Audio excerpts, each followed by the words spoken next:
What's going on, guys? It's your boy Forte, DBS Podcast here with episode slow-mo. Episode what? Episode what again? Say it again. 143. 43 or 33? 43. We're almost halfway through the century. Oh my God, almost man, I can't wait for 200. Thanks for everybody coming through. Thanks for all the love and support on the channel. Thanks for all of you guys that always hang out with us. Shout out to the homeboy, Ramon Terrell, starting us out early with the $5 super chat saying, researching how much blood I need to donate so I can build this PC and be done with all this nonsense. I got plenty of salt dough to donate though. What's up, fellas? Shout out to you, bro. Really appreciate it. That PC is you're gonna love that PC, and that PC is gonna love you too. But with that being said, I'm here with my man, the myth, the legend, the man of many slaps, the man that I can't say has not made a video in literally the last month because he broke that streak about a week ago. Slow-mo backslap. What's going on with you? How you been? And tell me about how your week has been so far. Pretty busy so far. But it's been a good week. I can't complain. Been playing a lot of games. I beat Remnant 1 again. Helped a buddy complete it. Definitely makes me appreciate the changes and the improvements they made for Remnant 2. And I just actually finished a little while ago the second episode of The Expanse, episode 2, and I'll have my review out for that tomorrow. So it's been a pretty busy week. I can't complain. Atlas Fallen came out. I bought that. I haven't got a chance to play it, but might play it tonight if I have the energy, or tomorrow. We'll see what happens. But it's been good, man. How about you? I've been good, but I just have a question. How the heck? First of all, okay, you got Atlas Fall. You're playing Remnant 2. Mm-hmm. You just beat Remnant 1 again with your friend to help him go through it. Mm-hmm. You're playing Baldur's Gate 3. When do you have time for your family and work? In between all that, everything is very much, I don't have downtime, so I'm working, and then my friend goes, hey, well, we already knew he was near the end, so I went on ahead and just jumped in there. We beat it. Then I jumped off, mess around with the kids for a little bit, do some more work. It just, I'm always keeping myself busy. That's how it works, man. Yeah, definitely. Well, shout out to you, man. I that's the one thing you will always. Nobody can basically say that you don't play games, because you definitely play way too many games. They can say it. It wouldn't be true. It would be true. Shout out to the chat. Shout out to Spider for being here. Retro Gaming. Gregor Von Dune always making fun of me. The homie Slow-mo. Mitchie Dies Alive. Arcade. Who else? I don't want to go ahead and pronounce. Is it Rosaire? I forgot. I had it so Rosaire double O. It's not that hard. It really isn't. I was about to call it something Rosaire. That's what I thought it was. It's been so long since I called his name out, and I didn't want to butcher it. Shout out to Ramon Terrell. Rodimus here early today. Shout out to you. I saw you earlier today in another stream, Rodimus, and trying to get people. Listen, we had who stream was it? We was in Reforge's stream, because he was talking about some stuff, and Rodimus was in there just putting the bat signal up because he didn't like what he was saying. It was just great. But shout out to you, Rodimus, for being through. What? Game Logic. Ayo. Shout out to you. See, listen. Oh, hold on. Go ahead. We have to acknowledge Game Logic is here, because apparently when he shows up, we don't acknowledge him. So hi, Game Logic. It's good to see you. You know what? I'm about to give you some permission, sir. So when you type your blue, because I want you to feel like you're special here. I want you to feel like you belong here, sir. You are amongst friends, and we love you. Shout out to Truth Serum. Halo, everyone. No, Halo's dead until at least they get a game that's not called Halo. I did. And when I play Halo, I get into matches quickly. Okay. Oh, he said he put his game on pause to be here. Let's go. Shout out to you, bro. So I ain't been doing nothing we really haven't played Remnant this week. I played a little bit on my own because I've been playing pretty much with Luca and Slow-Mo over the course of the last couple of weeks. Are you where we are? Yeah, remember we got to the. I know you're right. I know you and I without Luca. I'm at the boss of that. Which boss? The boss with the puzzle. Yes, one we just beat on. I think it was Luca's game, or it might have been yours. Okay. I don't know who game we were in. Did we only? I feel like there were two different. Maybe I'm just confused. Was there two different bosses for the same access, or was it just we only did that for Luca? Because I feel like we only fought the puzzle boss once. We only did it for Luca. We still need to do it for you, and we need to do it for me. Okay. So I think the last time we played, it was for you. So it's my turn right now, right? Yeah, it's my turn next. No. It was your wait. No, it was Luca's turn. It was your turn. Then it was Luca's turn. You're right. Turn. It is your turn. It is your turn. It'll be your turn. Go ahead.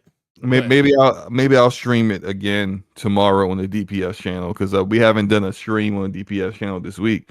So I'll stream us playing Remnant 2 again tomorrow just to kind of, show everybody what we're working with, even though people was like, man, your stream's probably real funny. I'm going to go check it out. And then like two people showed up. Right. But still, regardless, we're going to do it anyway. Right. Shout out to Anonymous with the $5 super chat. He says, my good brother Forte, stop going to Ponycast and paying good money to slander Halo, especially when that dude don't play Halo. Listen. What? Hold up. Time. I did not spend. No, listen. I knew where this was going. Go ahead. You paid money to slander Halo to someone who don't play Halo? I did not pay money to slander Halo.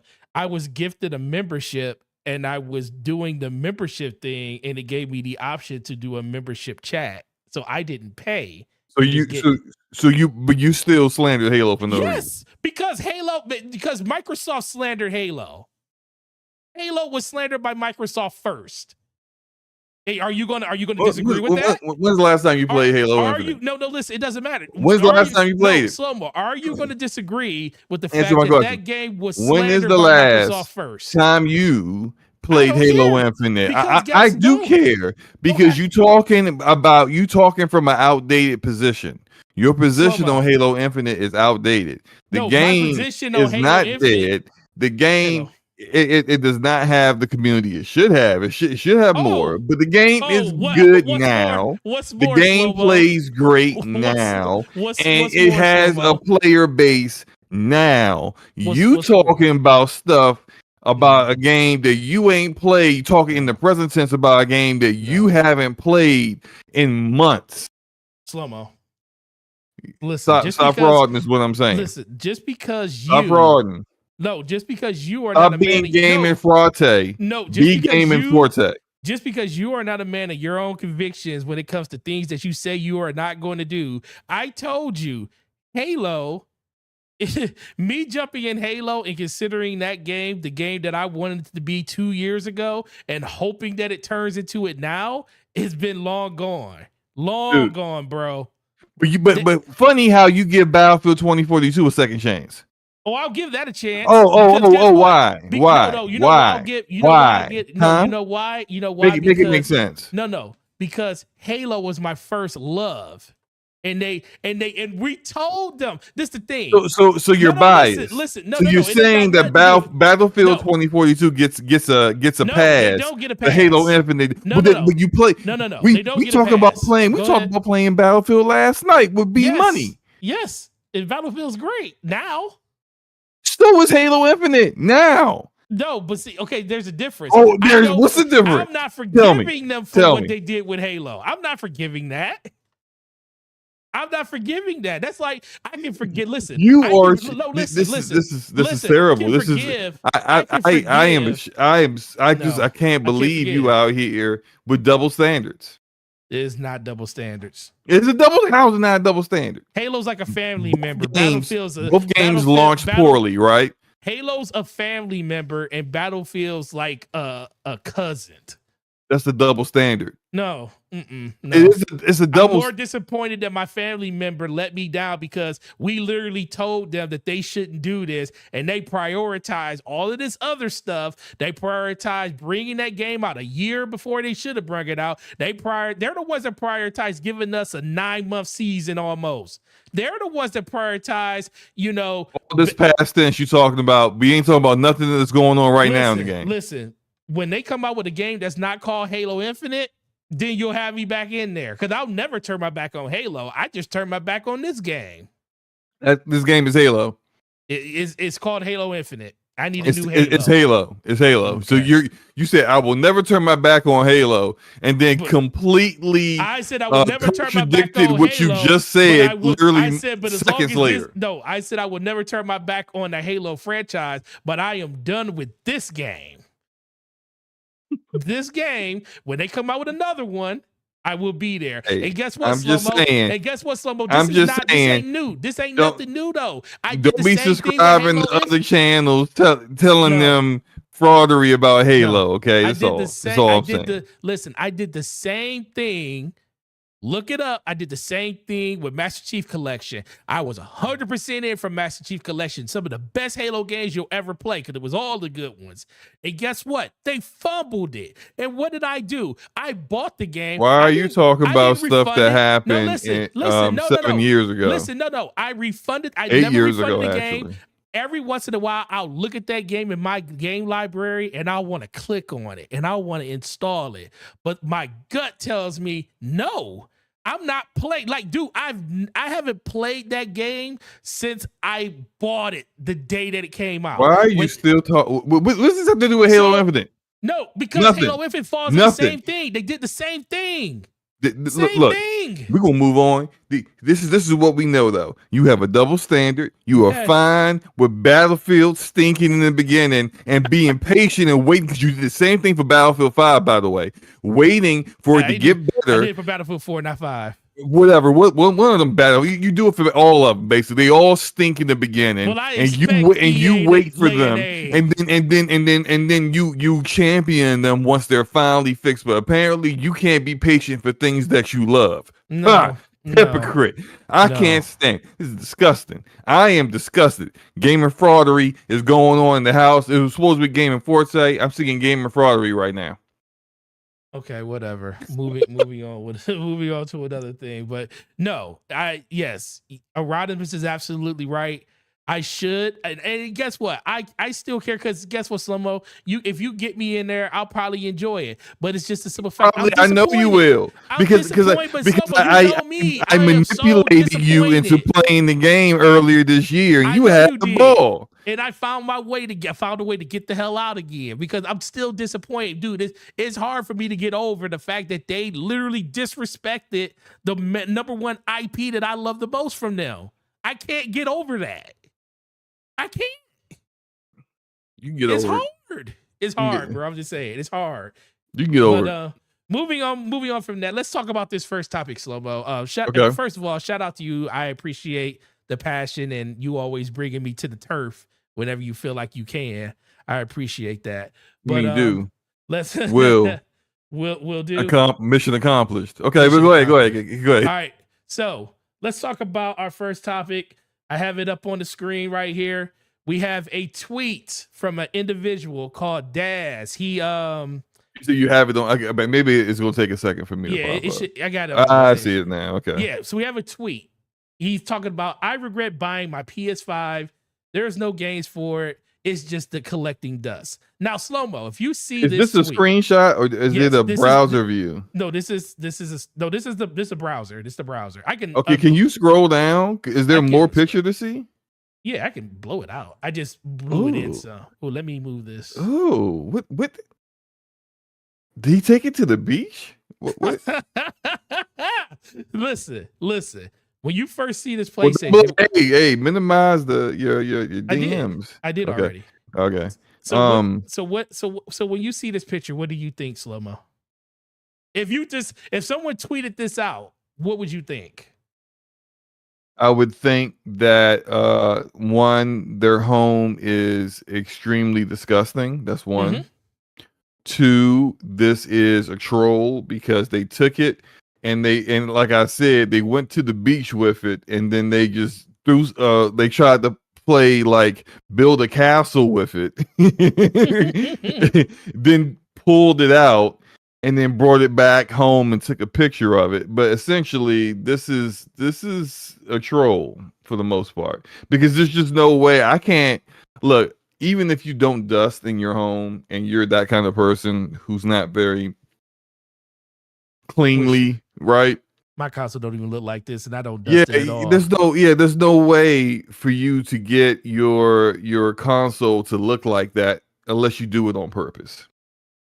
Now, with that being said, go back to the previous tweet. He says up here at the top, he says, oh yeah, forgot about that.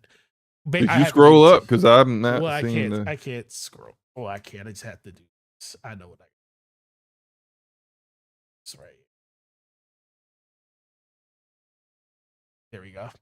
So at the very top, it says that escalated quickly. Needs to say the majority of the people that don't get the reference instead lambasting me for having such a dirty PS5. Perhaps look at someone's timeline before you comment. Now, slow-mo. We're gonna go. We're gonna go to this man's timeline, and you're right. If you go to his timeline, you see there's the picture of the PlayStation. But if you go down this timeline, you see, food. You see him sitting in front of his TV, and here's a picture right here. You see his PlayStation looking all nice over here in the corner. I don't see no dust on that PlayStation. Do you, slow-mo? Well, I'm just looking at like hairy legs and hairy legs and stuff. I don't see no dust. I can't see no dust on that PlayStation. Here's another one. Headset up there. You got PSVR 2. Yeah, got a PSVR 2. Got all that stuff. He's got a lot of PlayStation stuff. I mean, a lot of PlayStation stuff. So look, but here's the thing, right? Go ahead. If you attempted to do a joke, but it's not apparent that you're making a joke, you should not expect people on Twitter to know that you're joking. Like, no one, like, you may have, look, he has like 3,000 followers, All right. The people now, the impressions, scroll back up to his impressions. I thought it said like 121K impressions. Oh, yeah. Right, all them people don't know you. All them people don't know you. 121,900. So you can't expect that your poor attempt at sarcasm or a joke to go over well with 118,000 people who don't know you. With 29 people that bookmarked this, by the way. And you know what? I kind of agree with what Gregor is saying in the chat. Man, saw people getting paid on Twitter and made that. Look, people have been doing the most ever since Twitter started paying people for impressions. And so now people they're getting that Twitter blue, and now you can hide that you have Twitter blue. You can hide the check mark so that you don't get people going in on you and the ridicule for paying for Twitter. And then now you can also do this kind of stuff, basically farming for attention, which is really easy on Twitter if you want to. You want to farm for attention? That ain't no problems. There ain't no problems. Go ahead and farm for attention. Just say, Xbox sucks. Xbox got no games. The PSVR 2 is a failure. Final Fantasy 16 bombed. Square Enix is going to get bought by Xbox. Sega is going to get bought by Xbox. Nintendo coming out with look. Everything I'm saying is what people do for attention on Twitter. Literally everything I just said will easily get you attention on Twitter. Just add in a couple of things. Say you heard it from a verified source that you can't disclose. Take it with a grain of salt. Blah blah blah blah blah blah. Attention. So this is what people are doing now. Shout out to you, Daz. You're gonna get paid next month. And this is all based off. He said this is what this is doing the rounds on the interwebs right now, talking about Ryan McCaffrey when he said, "I massively regret buying my $597, including tax, I spent on my PSVR. I loved great VR game experiences, and I was so excited that Sony was doubling down truly with power. Second gen headset, but they burned me. There's no games. It already feels dead. Look at the layer of dust. First Again, of all, that layer of dust ain't you nothing like a can layer of dust. you can play something extensively and still have dust on it. Dust on It's it. because you're dirty. Not saying Ryan is dirty. Maybe I just did. Let me rephrase it. Your house is dirty. Your game room is dirty. Somebody don't use no That's your pledge. game room. You know what I'm saying? Look, I used to make jokes about my Oculus Quest 2 because I hadn't used it in over a year. I eventually sold it on eBay. But yeah, it sat on my on my desk, right in front of my gaming PC, and it collected dust. And when I cleaned my desk area up, I cleaned the dust off of it, even though I wasn't using it because I wanted to be clean. Guess what? I also cleaned dust off of my PC, which I also took the temper glass off of and blew the dust out of with a I forgot what they call them things, but I bought it for the sole reason of making sure that the interior of my PC remained clear, because that's what happens. Stuff gets dust. It is what it is. So the whole idea of if you don't use it because you don't use it, it's going to collect dust. It's just like it's no, you just showing that you don't clean your house, man. Yeah, I have a question. Now I don't know this. This is just a gesture on my part. Do you think I hate when people do this? They take a picture of the tweet that they're talking about and they post it on their timeline. I understand if it's a situation where it's something old and you can't find or you're blocked by them.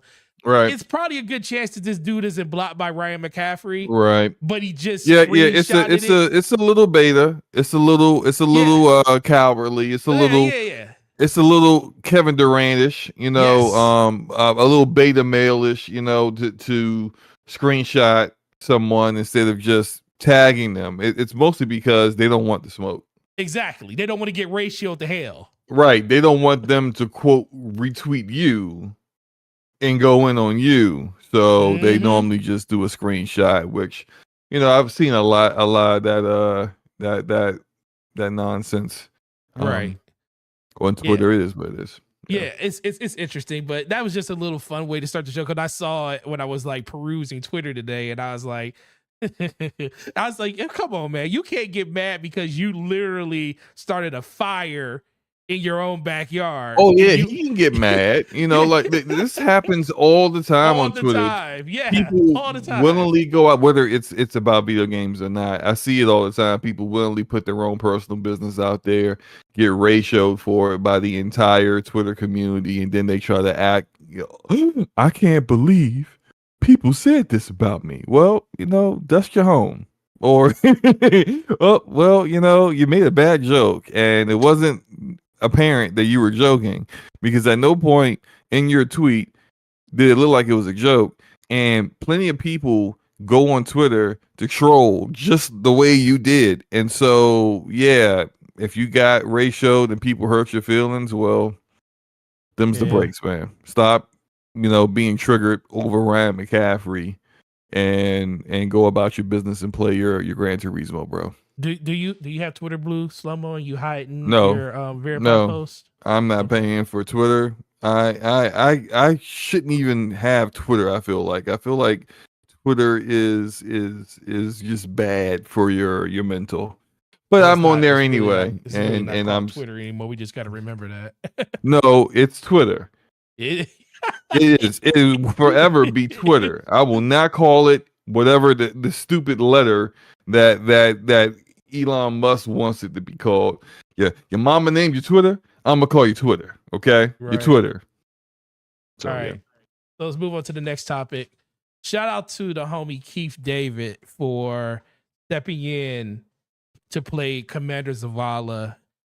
You know, under the circumstances that, you know, earlier this year we lost Lance Reddick. You know, Stewart. Oh, that's my tweet. You got my tweet. Yeah, I got your tweet up there, man. It's your tweet. Shout out to him for coming on. It's good to see that you don't have me muted, because sometimes I feel like you got me muted considering how you don't respond at all when I reply to you, tag you, or anything. But that's great. But Actually, if you look at this, did I do it under the DPS thing? I actually like this. What? I did like this. I guarantee you I did it under the DPS account. I just want to make sure. I don't really need verification, but I just need you to know that I did like this tweet. Yeah, you did there it it is. under the DPS account. I did it yeah, under the DPS account. Okay, cool. I was about to say I know I hit the like button on that tweet, but yeah, slow mo. So Keith David's gonna be the new voice of Zavala. Sad day. I'm laughing at some other things that I'll tell you. I'll tell you later on. Okay. Okay, so keep David taking over. I'm just saying that you showing a lot of stuff on Twitter right now. Maybe you should just keep it to my tweet. Oh yeah, there's a lot of stuff on Twitter. No. Well, first of all, this is not really a laughing matter. Lance Reddick passed away a few months ago, and amazing actor. I loved his work.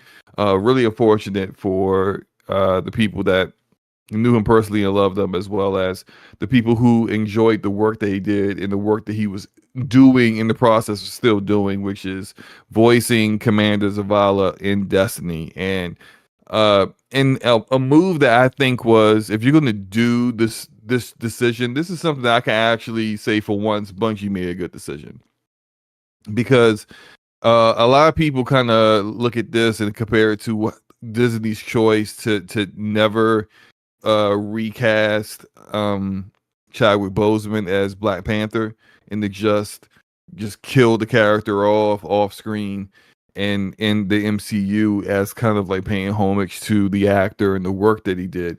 There's respect in that, right? A lot of people feel like they should have recast because Chadwick Boseman isn't the full he isn't the character, he's Chadwick Boseman that played a role. He played a great job as that role, but someone else could also do that as well.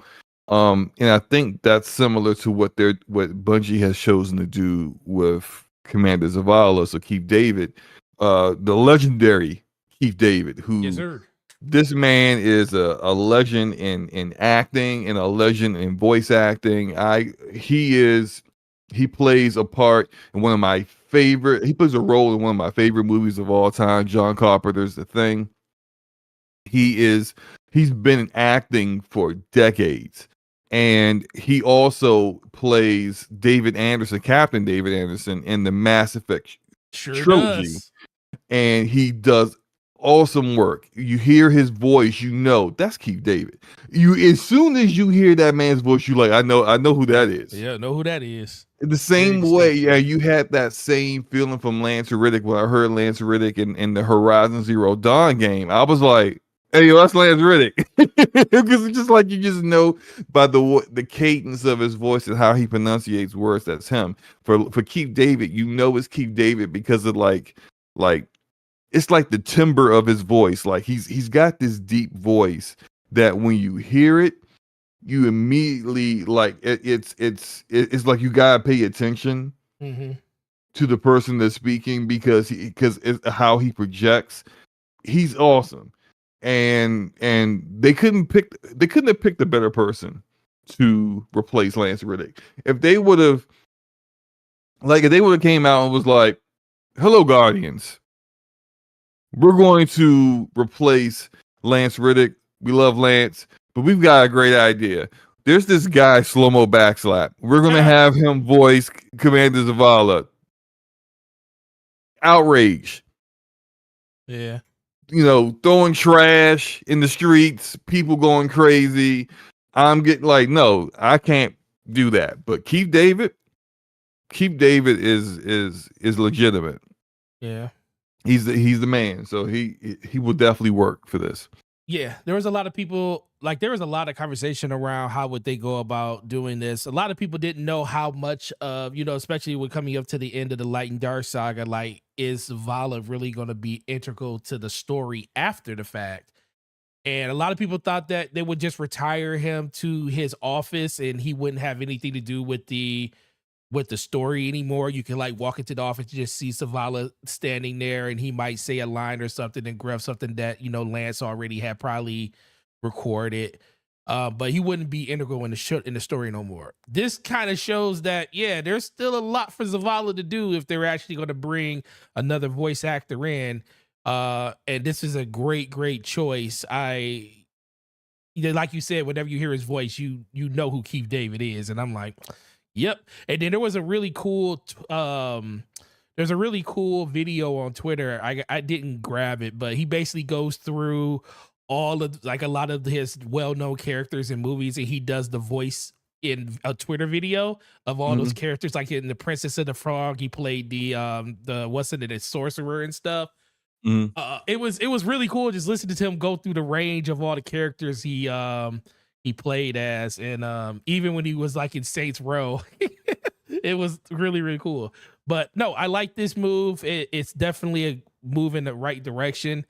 I don't think it's going to change a lot of people's opinions on where Destiny is right now as a no, game. that's a whole separate That's a whole another separate thing. But I like this move to preserve a character that a lot of people do actually care about in the game. So congratulations, Keith. Really happy to have you aboard in the Destiny universe. And they also said that they're not changing any of Lance's lines. They're not. They're keeping all that stuff, and basically everything he recorded up till now is going to still be there, which I think is pretty much through the final shape and probably a little bit after. But then it'll be really interesting to see when that flips over. They probably won't even say anything. It will probably be like that situation when Nolan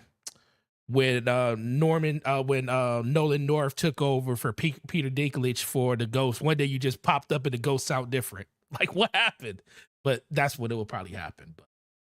But shout out to Game Logic, who says, "And understand why you pay so much for Destiny microtransactions. Keith David does not come cheap." No, he don't come cheap, man. Now we starting to see where that, but Keith David, he's like, man, how much is it going to cost?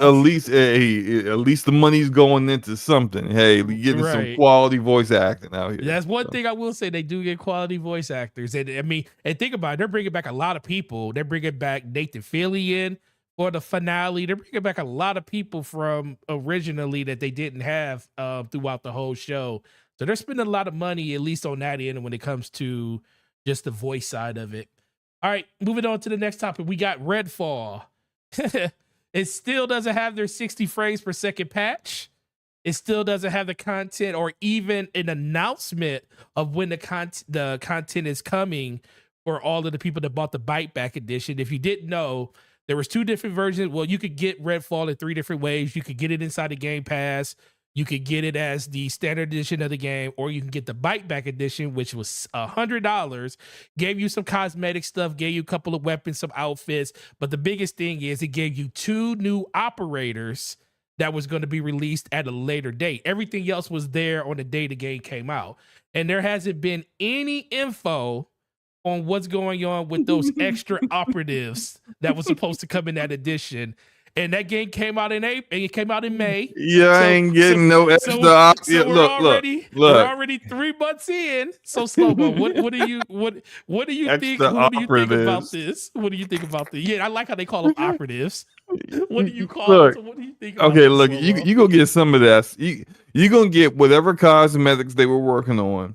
You're gonna get that 60 FPS for those who care, which is probably like 6 people.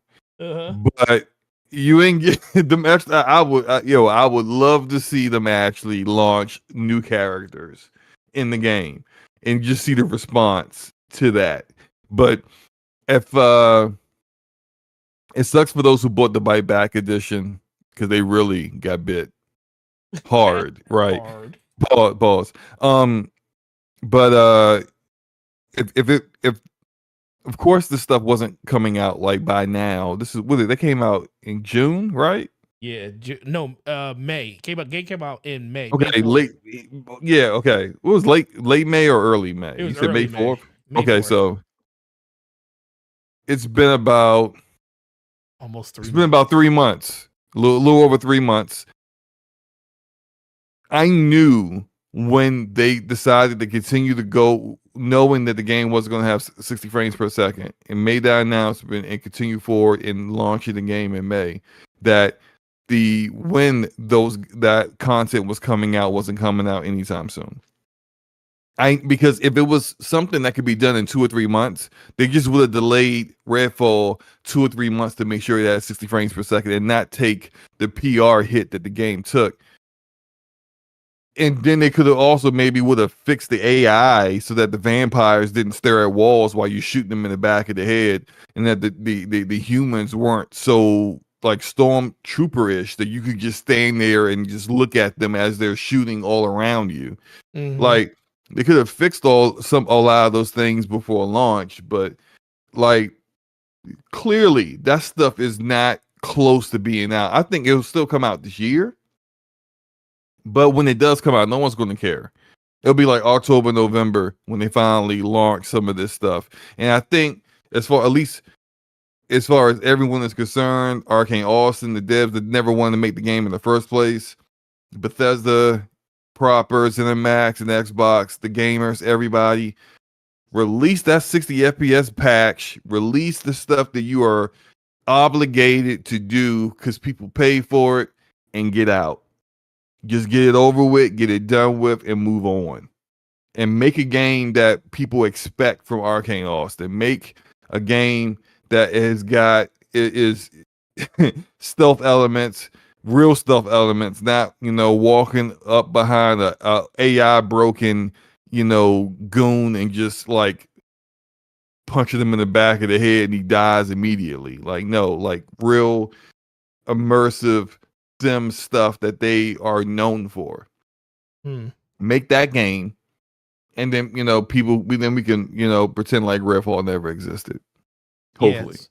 So speaking to what me and you were talking about before the show, Game Logic says at this point I would be happier if they just said we decided it's a better creative choice to let Arcane Austin move on to their next project and just write Redfall off as a loss. So me and Slumbo talked about this before the show. My thoughts are just cut bait with this game, refund everybody that's got the bite back edition. So you can, they get a $30 refund to everybody that did it. Arcane didn't want to make this game in the first place. Xbox just decided to let them make it anyway, and call this game a loss because every minute that you're spending on trying to fix this game is just lost dev time for the next game they can make. What are your thoughts on that, Slow Mo? I imagine that they don't have the full studio working on getting this done anyway. There's no saving Redfall. There's nothing so why in even do anything with if it's no because you said you were because if you don't go off, you can't if you don't fulfill the obligations, the things you said that you were going to do, that it just gives more ammo to the people who doubt you as a publisher, doubt you at your ability to manage developers, or doubt anything that you have to say, period. So I say it's probably not even a full team working on this. They probably got, of course, I'm speculating at this point, but they probably got a skeleton crew still working on the game while the bulk of the studio is busy prototyping and in pre-production on a brand new game that fits more of their mold. Hopefully, the bulk of the core talent of Arcane Austin that is known for Prey, known for the Dishonored, because I think they helped with Dishonored 1 before they split off and did their own thing with Prey. So I think Dishonored and Prey is still a part of like that studio, that section of the Arcane Studios DNA. Hopefully they still got those people still there and they didn't lose them in the pursuit of this really bad idea.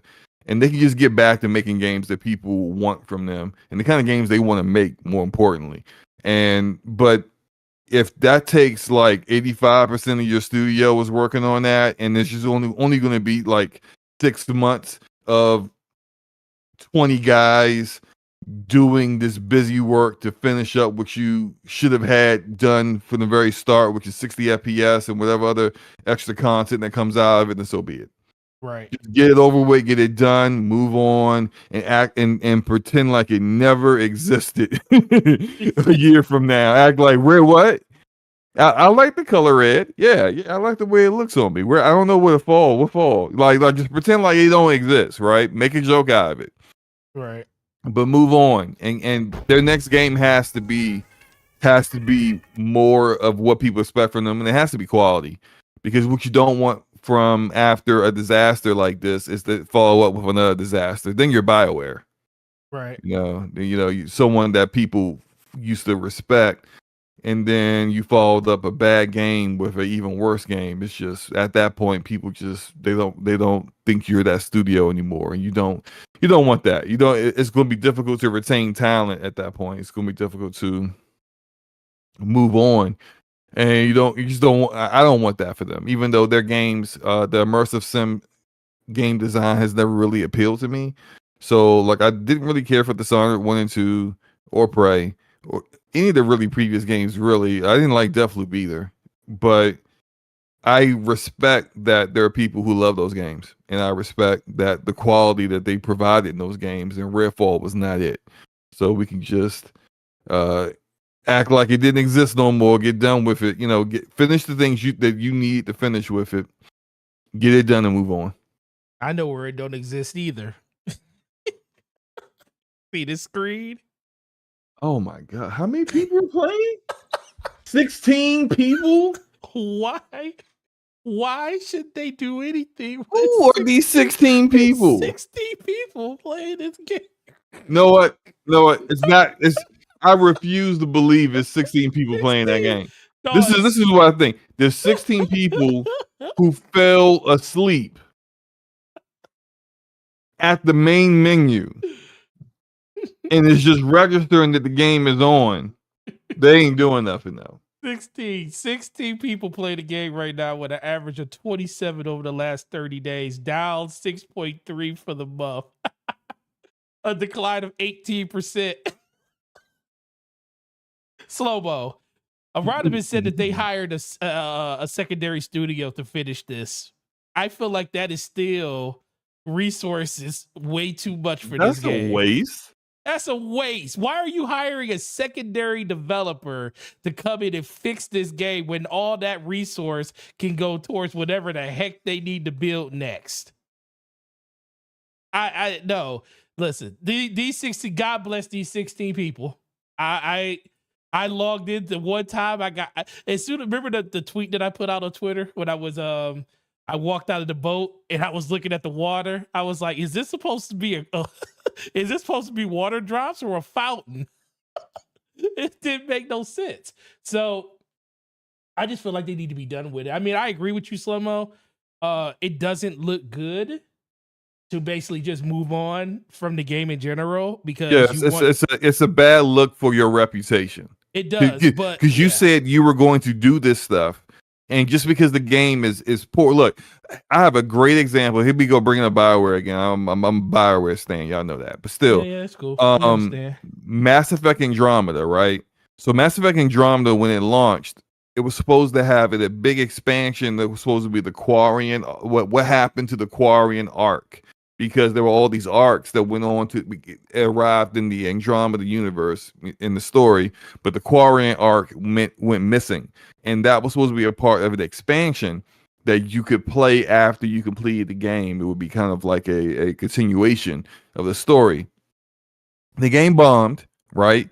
And EA, after 90 days, cut all development on anything to do with Mass Effect Andromeda. You can say from a business perspective, they made the right decision.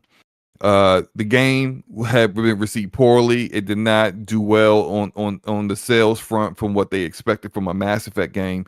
It massively hurt BioWare's reputation. EA wanted to cut bait, move on, hope Anthem would do better. That turned out to not be. It did not do better. It did better in sales because Anthem was so hyped up, but as far as performance, no. But regardless of that, as far as the BioWare community and the BioWare fan base, they were massively disappointed in the decision to not do the expansion. So and that really hurt BioWare's reputation because this is something that you said you were going to do. And I remember people talking about Anthem and Anthem's roadmap, and they're just like, I don't believe that. The game is not doing well right now. I don't believe any of this roadmap is going to happen. And they kept citing what happened with Andromeda as why they don't believe the roadmap would happen. And guess what? The roadmap never happened. So it's just when you have a reputation of saying you're going to do one thing, I'm saying you're going to deliver on this content, and then you don't deliver on the content, people have zero reason to believe that you in the future, and for good reason. So I don't think that they should say, they already said it, we're going to deliver these things for people who bought this edition, as well as for just the general basis of anyone playing the game, provide a performance mode that's 60 FPS on Xbox Series X and S. We're going to provide those things. You have to still continue to do those things. If not, like, that's your integrity, that's your reputation on the line. And at that point, when you drop anything else, why should anyone believe anything you have to say? And next time you want to sell them on some edition that's going to have more content in it. So, okay, all right. Buyback edition. I think so. I think the only reason, and it's like shout out to everybody in the chat. I think the only reason people bring Redfall up, going to what Arado said, they don't bring up Babylon Falls, they don't bring up Crossfire, Gollum, stuff like that, and those were bad games. Oh, that's false. We bring Babylon's Fall gets brought up like once every 3 or 4 months, and that game came out like a year before Redfall. Yeah. And I mean, we talk about it on this show because Forte still hasn't delivered on Babylon's Fall to our homie Die. Oh, he should be getting in it very soon. Regardless, like, I know what you mean. Go ahead. Yeah, we talk about failed games all the time. Yeah, Crossfire X. I mean, yeah, that game is dead and done and moved on.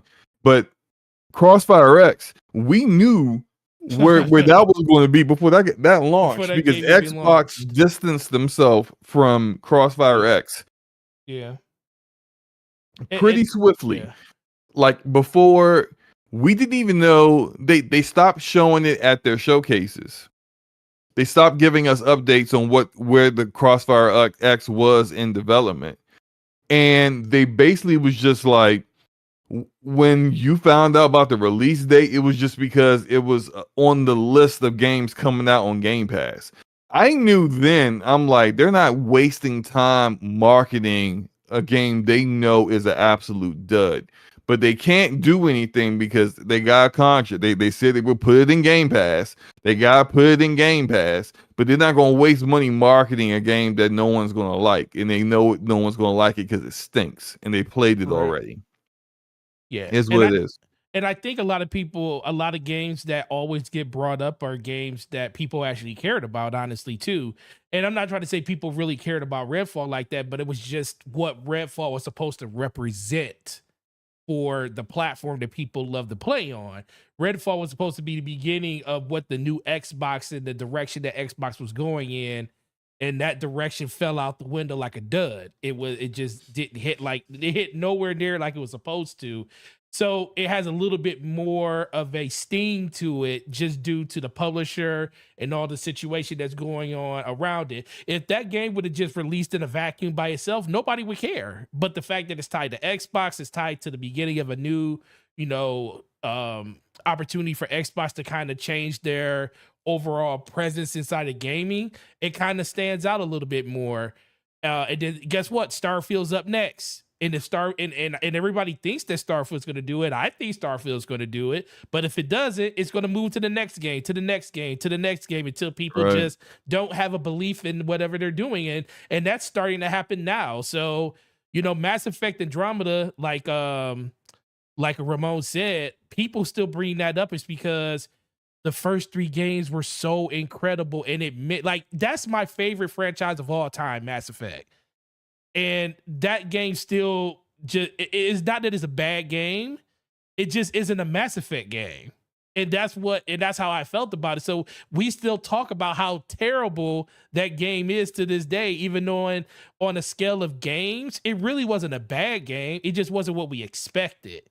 And I think that just kind of falls in line with the way that people kind of talk about the things that kind of disappoint them. Like, I don't know if you heard the conversation I had earlier talking to Slow Mo about Halo.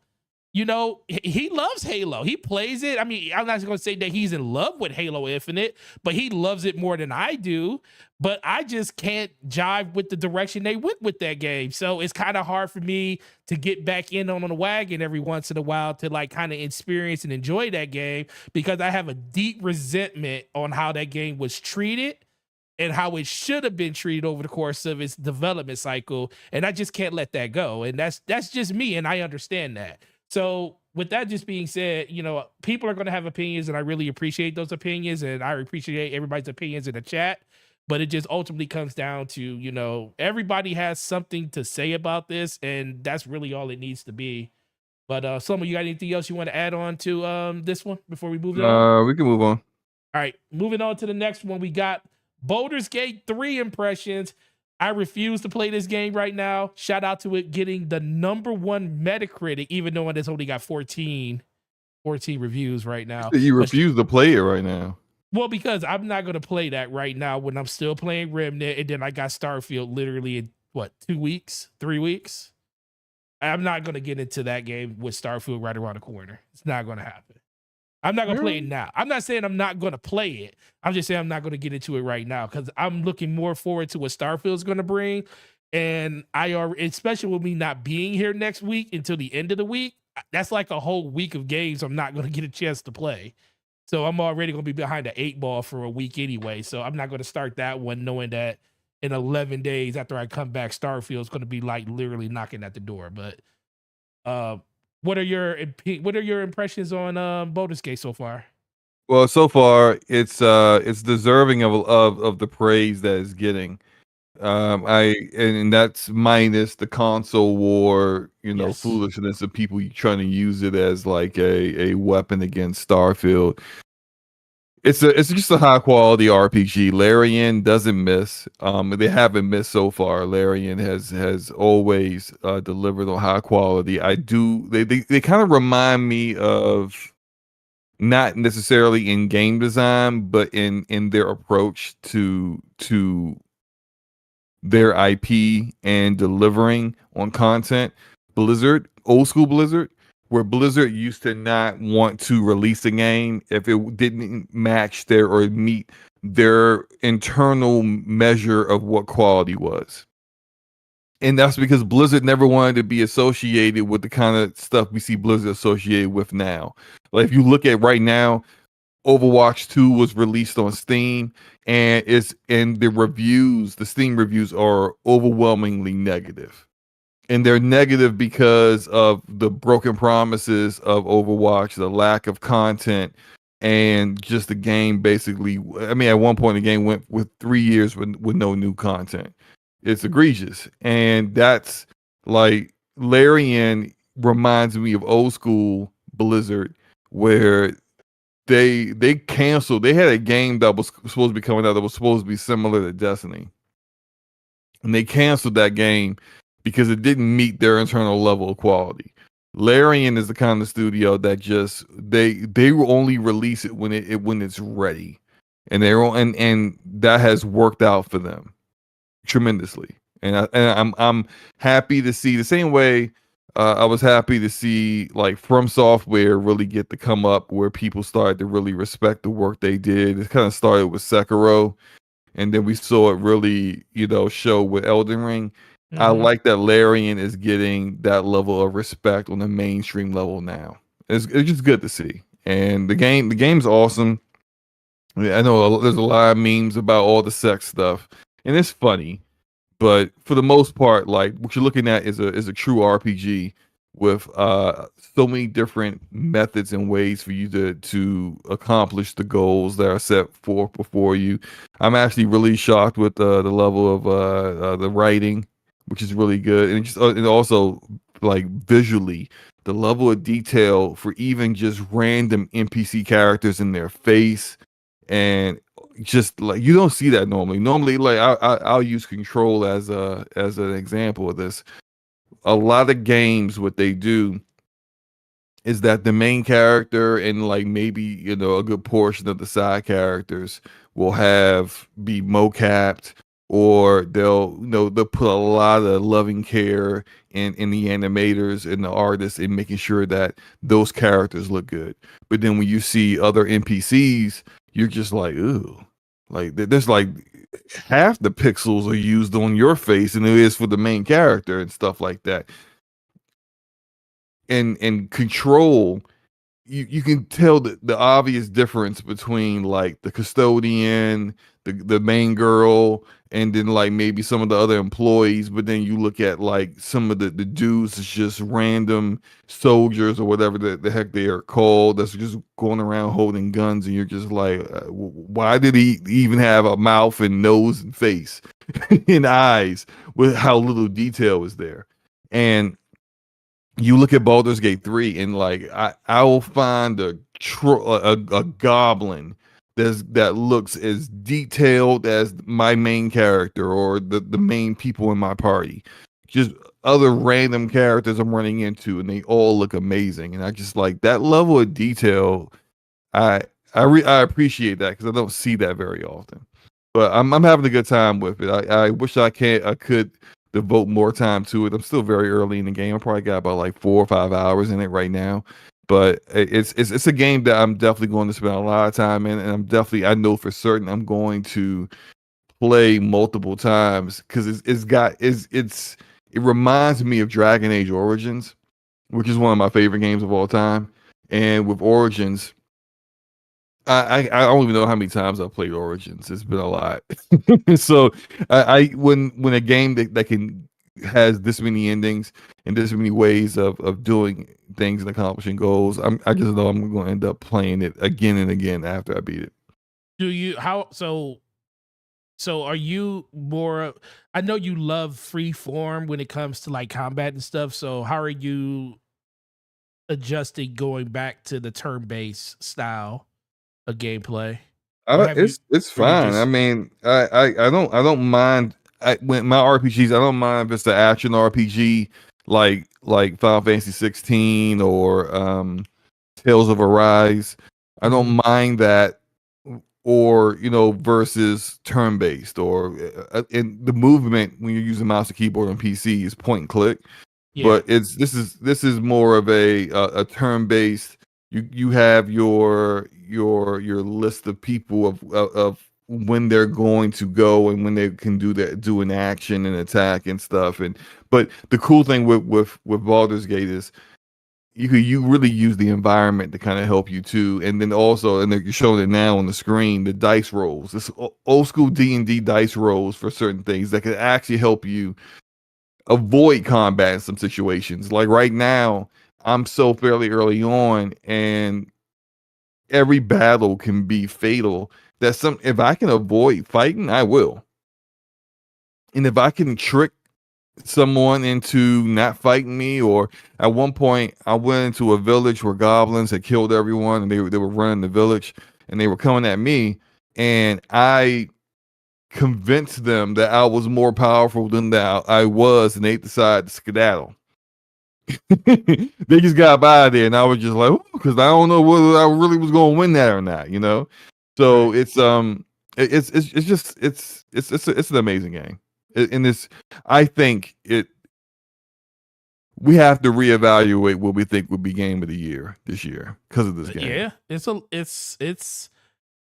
it is kind of hard for me to like still go because I like I said I haven't played it yet, but I can see the impact it's having on people, and that's the one thing I will always like when I look at something. I'm like, okay, I see what kind of impact this has on just people that probably don't even really care about the genre, just the fact that it's something that looks fun and they can play it with their friends and stuff, and it kind of gets more and more people into the ecosystem, what kind of game that is. That is a powerful thing when it comes to like just game of the year potential, because how are you affecting people outside of the genre to want to be in that genre to play it? That definitely does matter a lot.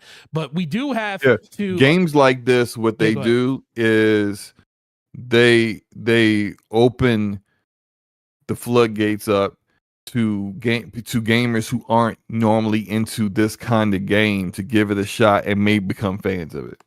Right. Yeah. We do have to Basement Radio Arcade Podcast, Brap is here. So we have to give him the same, enthusiastic welcome to DPS as we gave Game Logic earlier, because he said that when he comes in here we don't shout him out either. So Brap, we really appreciate you, sir. Thanks for coming through. You're a gentleman and a scholar, and DPS always appreciates having a man like you in the chat, and shout out to you for always shouting us out during the Brap podcast, even when we're not there. But Enrique wants me to discuss the barn scene. You know about the barn scene, right? Yeah, I heard about the barn scene. Go ahead. Just keep it as PG as possible as you can, sir. I will try. It's kind of hard. Difficult. So there's a same abandoned village, I think. Matter of fact, it might have been another abandoned, desolate village that you go to. There's nobody there, and but you can go through there. You can maybe find stuff to scavenge that you can sell later on. With two vendors throughout the world and stuff. There's a barn that's like situated at the height of the town, the top of the hill. You open the barn up, and it's a hilarious scene, because it's the shock that you have of what you're watching is also evident in your party, because all of them have the oh my face. All of them go the what am I looking at face. And there's some, I don't know what being you want to call this. There's so many different monsters and different species and races in the game. I don't know what the guy is. He looked like a mix between a minotaur and a bear or something. I don't know. But like he's railing this lady ogre, okay? And then he sees you, he jumps off of her, and she gets really angry because she was enjoying herself, and then you just so happen to come by and mess everything up. So they attack you. I mean, there's just no way around it. You're not going to be able to defend yourself. I mean, like, you can defend yourself, but you can't talk your way out of it. It's a fight, and it's pretty crazy. It's pretty crazy. Apparently, a Larian developer on Twitter said that wasn't even like the craziest kind of scene that you can expect. In addition to that, you can like romance your party members and stuff like that. So typical Western RPG fare where you have the option to kind of do that however you choose. Basic cat. What is it? Basic Casual Gamer, what's up, bro? Says, is Baldur's Gate going to be a Game of the Year nominee over Starfield? First of all, Basic Casual Gamer. I just thought that that's the name, right? That's the name right there. Basic Casual Gamer. It's like all of the a good name. It's probably it doesn't roll off the tongue as well, but it's still a really good name. Right. I don't think Baldur's Gate 3 is going to knock Starfield out of the conversation. One, we don't really know for certain what Starfield is going to do. Now we know we can make predictions on how we believe the community will react to Starfield. At the very base level of its reception, I can expect big time Bethesda fans to dive into this game and love it. Whether the overall gaming community will feel the same remains to be seen. And that's all up to how good Starfield really is. But if Starfield's amazing, That doesn't mean Baldur's Gate 3 also is like lesser than. It's not like Baldur's Gate 3 is less of a quality game because Starfield lived up to expectations, you know? So it's like, I think what that actually would end up doing is that both of those games become part of the game of the year conversation, and it really knocks off something else that may have been just kind of on the fringe of being in there, like a Resident Evil 4 remake, or I already kind of felt like Hogwarts Legacy wasn't going to get in based upon the kind of the It political would stuff definitely and knock Hogwarts out if it was going to get in there. right. It might knock Diablo out. I've already said Final Fantasy 16 is a really really good game, but I didn't think it was game of the year worthy this year, and I think more than likely it's not going to get the case. I feel like Spider-Man 2 is going to get in. I feel And the game like that's going to win it all is definitely going to get in. you mean Zelda. So is there Zelda? I think Baldur's Gate 3 would be there. Spider-Man 2. Let's say Starfield gets in, right? So that's 4. And we know they won't only do about 6. 5 or 6. So your other 2 games, Is I don't Silk Song know. coming out this year? No, they got delayed to next They year. got delayed to next year. So what? So is this a year that we don't get the token indie? Wait a minute. Maybe not. Hold up. Could I don't think this has been a Hi-Fi- strong year for indies. Can Hi-Fi honestly. Rush be that game? That's not an indie game. It's not an indie but game. you would probably consider it an indie off of just. Why? I mean, it's not indie. I know what you mean, but I mean, instead of saying the indie game Just will be a double- smaller game, just it'll be because a it's smaller a- game. There have been AA games that have been nominated, but they weren't indie. That's what I'm saying. So this game, that's what I'm saying. With games like Silk Song being pushed to next year, and then a lot of games like a lot with the controversy that's been around, like other games like you said, Hogwarts and stuff like that. Is there a chance that something like Hi-Fi Rush could be that smaller game that actually finds itself not winning it, but actually being nominated? You know what? I wish this game reviewed better, but I feel like Remnant 2 deserves to be in the conversation. It does. It's really But it didn't good. review. You know that like a part of this process is Metacritic and the It reviews, is. and the reviews weren't the kindest to Remnant 2. Jedi Survivor, I think, is a game that's going to get pushed out of that this conversation due to the fact that even though it's a lot of people enjoyed it, and I'm still pushing through it, kind of struggling through it, honestly. But I don't think it's as good as people said it was initially. So I'm actually of the mind that like Jedi Survivor is going to be, some people will feel it's going to be snubbed. I agree with Gab. He says Remnant 2 is basically a hidden gem for 2023. Absolutely. Remnant 2 is going to be the kind of game I kind of feel like its predecessor. It's going to be a game that people will be picking up years from now and be like, oh man, how did I miss out on this? And there's so many great games coming out, and so many just games period coming out, that this year is easy to miss playing a game that actually was pretty good. But I feel like the first game, because I didn't play Remnant, the first one, at launch. It was like over a year later where I played it, and I was like, well, damn, this is good. But yeah, I remember. I feel like Remnant 2 will also get kind of some of that, not because, and I think it was on people's radar already because of the quality of the first game, but more so this year because there's so many games to play that a lot of people just say, I'll wait on that one. And when they finally get around to it, they're like, man, this is great, especially after they get the performance more stable, because Remnant 2 is like, it's weird because how they decided to balance to develop the game around upscalers initially, and then decided to start optimizing it post launch. That wasn't on PC. That wasn't the best, and on the console, I heard the console game version of it doesn't perform that great. But by the time a lot of people choose to jump in on Remnant 2, it's going to be finished being optimized. The performance should be much better. But one thing I would say about Baldur's Gate, and you were showing the video that was showing the difference between Vulkan and DX11 on Yeah, it.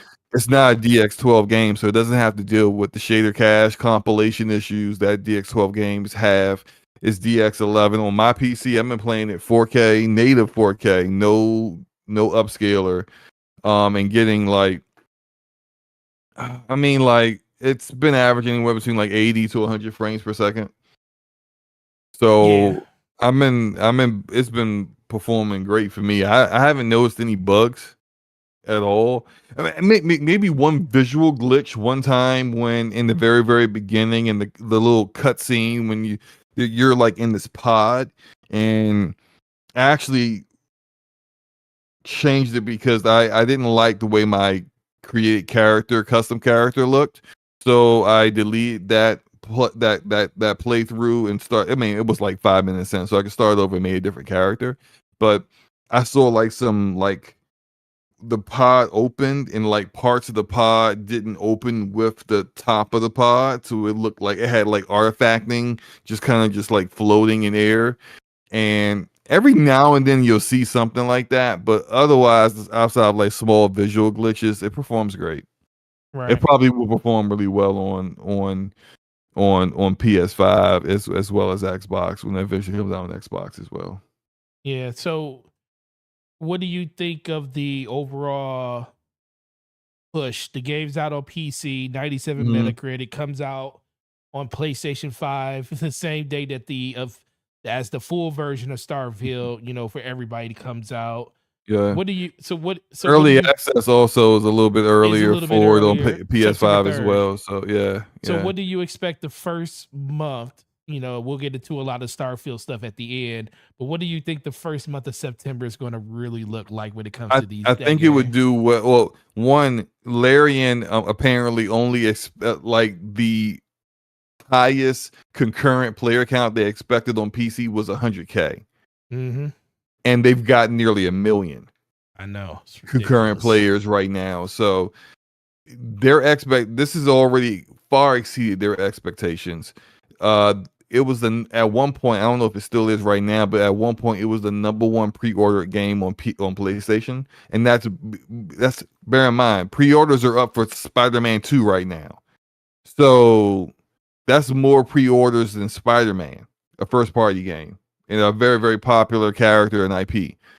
That says a lot. I think the PS5, I think Baldur's Gate 3 is going to perform really great on PS5. It's not going to outsell, like, just because the pre-orders are higher than Spider-Man 2 for a day or whatever time period doesn't mean it's good. Like, Spider-Man 2 is going to outsell it by a large margin. But I think it's going to do better than what people expected it would do on the console for this kind of game. And I just think overall the game's going to beat expectations. So when it comes out on Xbox, they'll do the same thing. Whatever they were expecting it to do on Xbox, it'll beat that too. So Mm. Baldur's Gate 3 on Steam, 555,000 people are playing the game as of right now, with a 24-hour peak of 500,000 people. 634. 500,000 people are playing that game right now. I would say that they definitely overshot their expectations a lot. Mm-hmm. Mm-hmm. That's like 5 times their expectation right there. So, congratulations to them, man. I definitely, the thing is, me knowing that Starfield's coming out is the only reason I'm not getting this right now. But part of me wants to get it right now because I'm not beholden to the masters of Bungie. So I don't feel like I have to play their game. So I have time to like play whatever I want to play. So I have time to play this game. I just want to kind of be Oh, responsible. shout out to Dorian Gray. Yeah. He's right. This is just Steam. Now, Yeah, this Steam is isn't just the Steam. only launcher that you can get Baldur's Gate 3 on. You can also get it on GOG.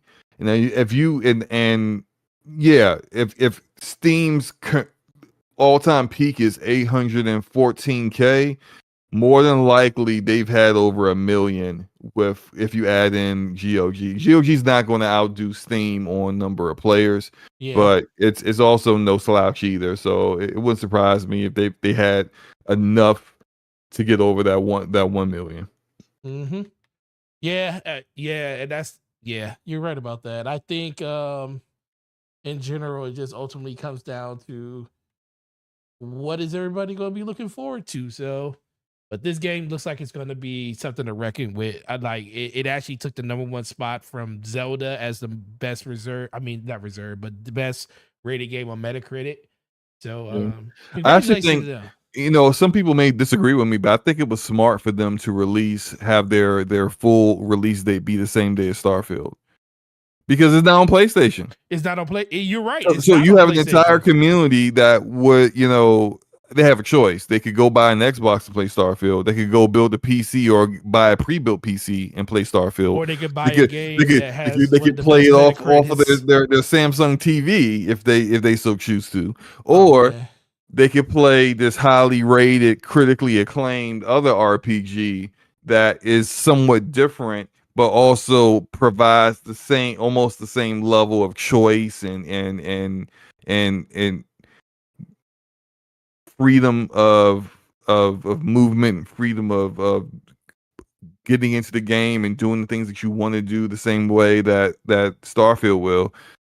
Yeah, you're gonna have people that might just say, you know what, this works for me. And if Starfield was on PlayStation, they may not have made that choice. So Mm-hmm. I think that's something to consider. We'll see what happens. Yeah, definitely. All right, let's move over to our next topic. Talk about some Red Dead Redemption coming over to the PS4, Nintendo Switch, already available on the Xbox through backwards compatibility and 4K upscaling. So Xbox don't have to worry about spending $50 on the game if you don't want to. But shout out to Digital Foundry. This is the comparison that they have for the PS5 version. Of course, there's no gameplay for it just yet, so we're going to use that. But one of the best games that did come out during the 8th generation was Red Dead. A lot of people really enjoyed it. I enjoyed it a lot. It was one of it had really good DLC, especially with the Undead Nightmare DLC, which is also included in this $50 package. But that isn't what got people really upset, Slow-Mo. So there is a lot of controversy around Red Dead being a $50 title coming to last gen consoles, not even current gen consoles. You can play them on your Xbox Series S and X and PS5, but you won't get any benefits of it because the developers decided to just port the game over and not do really anything to it. So, Slomo, why don't you tell me what your thoughts on Rockstar doing Rockstar things? First off, appreciation for the Xbox backers compatibility team that is kind of defunct Facts. now, because if you have an Xbox, you can get this game and you haven't played it already, you can get this game for cheaper. Yep. Then you can get it on Switch or the PS4, PS5, and play it with better performance and better visuals.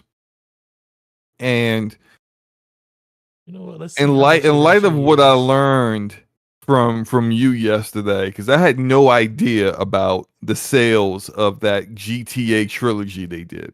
Mm-hmm. Now prior to Forte educating me on the tomfoolery of this gaming community, I was like, Rockstar should be ashamed of themselves. How dare they?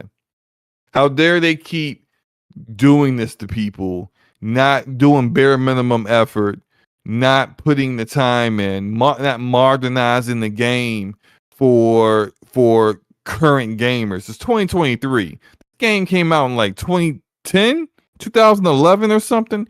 This is disrespectful to gamers. But then I found out that they already knew they did something similar with that terrible GTA trilogy they came out with. Was that last year or 2 years ago? I can't remember. That's 2 years ago. But when I found out that trilogy sold 20 million It's sold up there with Hogwarts, a terrible trilogy. Sold like Hogwarts Legacy and Elden Ring, sold more than Horizon Forbidden West, sold more than The Last of Us Part 2. Y'all don't love yourselves. Y'all don't have respect for yourselves, so why should Rockstar have respect for you? You give them zero incentive to actually do better when they know the bare minimum will get them 20 million sold. At least with this game, it's not going to be a joke of a release the way the GTA trilogy was. The GTA trilogy was disrespectful to anybody that enjoyed those games, but yes, somehow y'all still bought them. So of course they're gonna come out here, and of course they're gonna give you the bare minimum. And sure, like yeah, if you're on PC, you can emulate the game, right? But I'm pretty sure a lot of people just want to just play it straight up and not have to go, emulate the game off of emulators for PS3 and Xbox 360 in order to play it. Regardless of that, this is y'all fault. Because y'all always support Rockstar and their tomfoolery and Take-Two and their no matter what. And it just tells me that they refuse to dedicate any resources to any of their other older content or old IP that's not GTA 6. They got Rockstar has studios all over the world. Every single one of those studios are all working on GTA 6 right now. They're not going to take 50 of those people and put them working on a remaster to release on current or even last gen consoles. Why bother?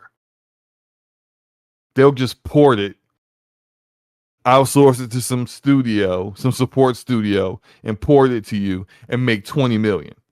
Mm-hmm. Y'all should be ashamed of yourselves. And if you want more, you want better, don't buy this. But you will. So there's nothing to complain about. You're going to buy it anyway.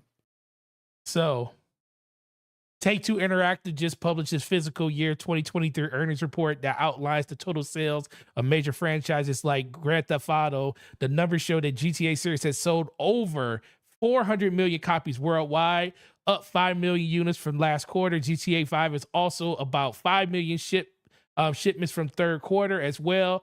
And this indicates that the controversial GTA remaster may have sold less than 1 million copies. That's just for this fiscal year. At the bottom, it says, that's not to say that the trilogy has delivered lackluster sales by any means. According to our figures, the Grand Theft Auto Trilogy Definitive Edition Collection has sold in at least 19 million copies since launch in November 2021. It could have sold as many as 21 million units across digital and physical sales. And when I scroll down this list, you see this nice little graph right here that shows what the potential sales of this game could be quarter to quarter. Now, this is Grand Theft Auto. We know Grand Theft Auto is a bigger franchise than Red Dead Redemption, but let's be for real. There is a lot of people that did not get a chance to play the original Red Dead. It's not available on PC. It's only available on Xbox 360 and PS3, with PS4 not having backwards compatibility to PS3 because of the cell processor. This is going to be the first time a lot of people will get a chance to even play the original Red Dead. And we already know what Grand Theft Auto did for the Switch when it comes to bringing Grand Theft Auto over there. It's one of the only few mature rated titles that are like that. And this is going to be another game that's going to kind of be in the wheelhouse for people to play in a handheld for in that content. So even if we cut these numbers in half, that game's going to probably still sell 10 to 15 million just on PS3, PS4, and Switch. So, like Slow-Mo said, I tell people you get what you pay for, and we're basically telling Rockstar that this is what we want. Yep. And I made this point at the end. And shout out to Brap and shout out to Game Logic and B Money and everybody that was on.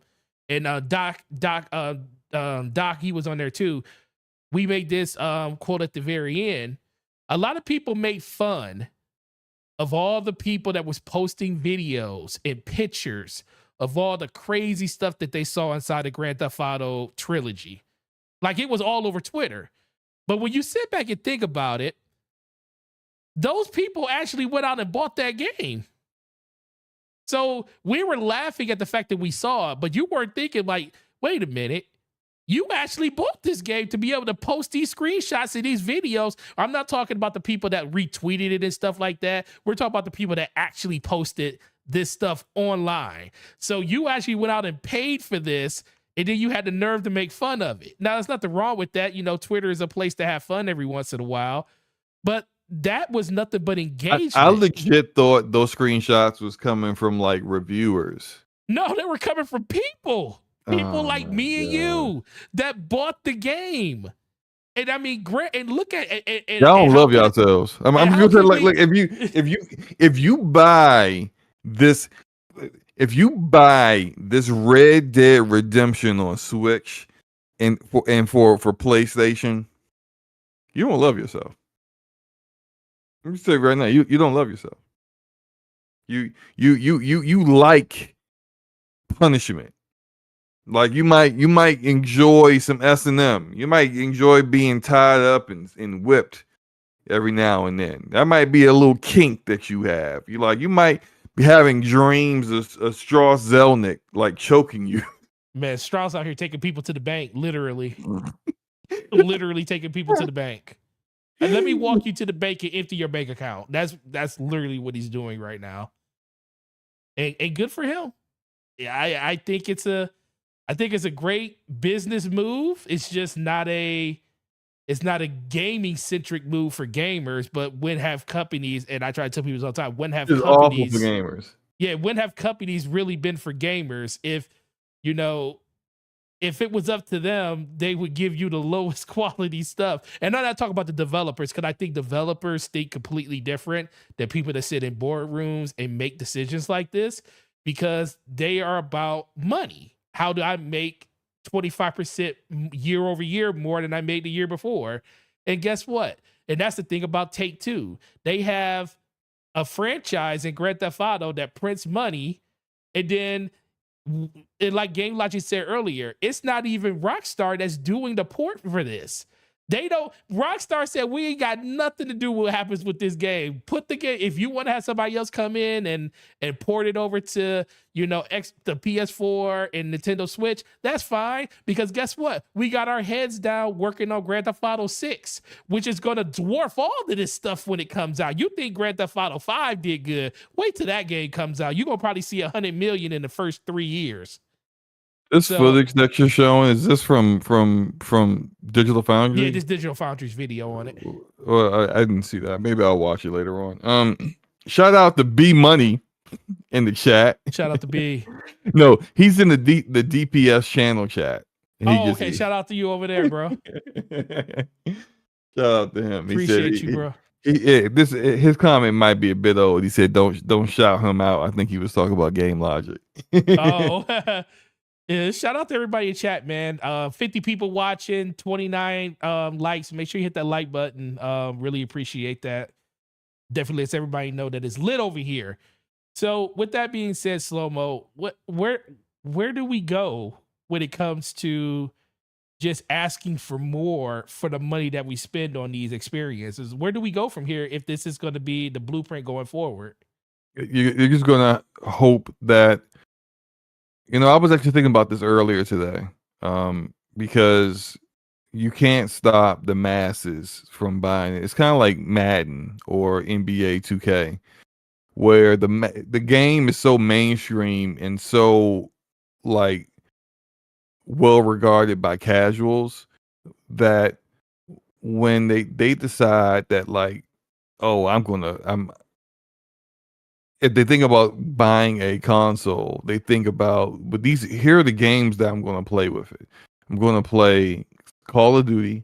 I'm going to play some Madden. I'm going to play some FIFA, depending, Madden if you're an American. If you're not an American, FIFA. Just substitute Madden with FIFA. You're still Right. giving EA money, right? I'm going to play, and I'm going to play GTA. And even though Red Dead isn't as popular as GTA, it's still a very, very popular IP.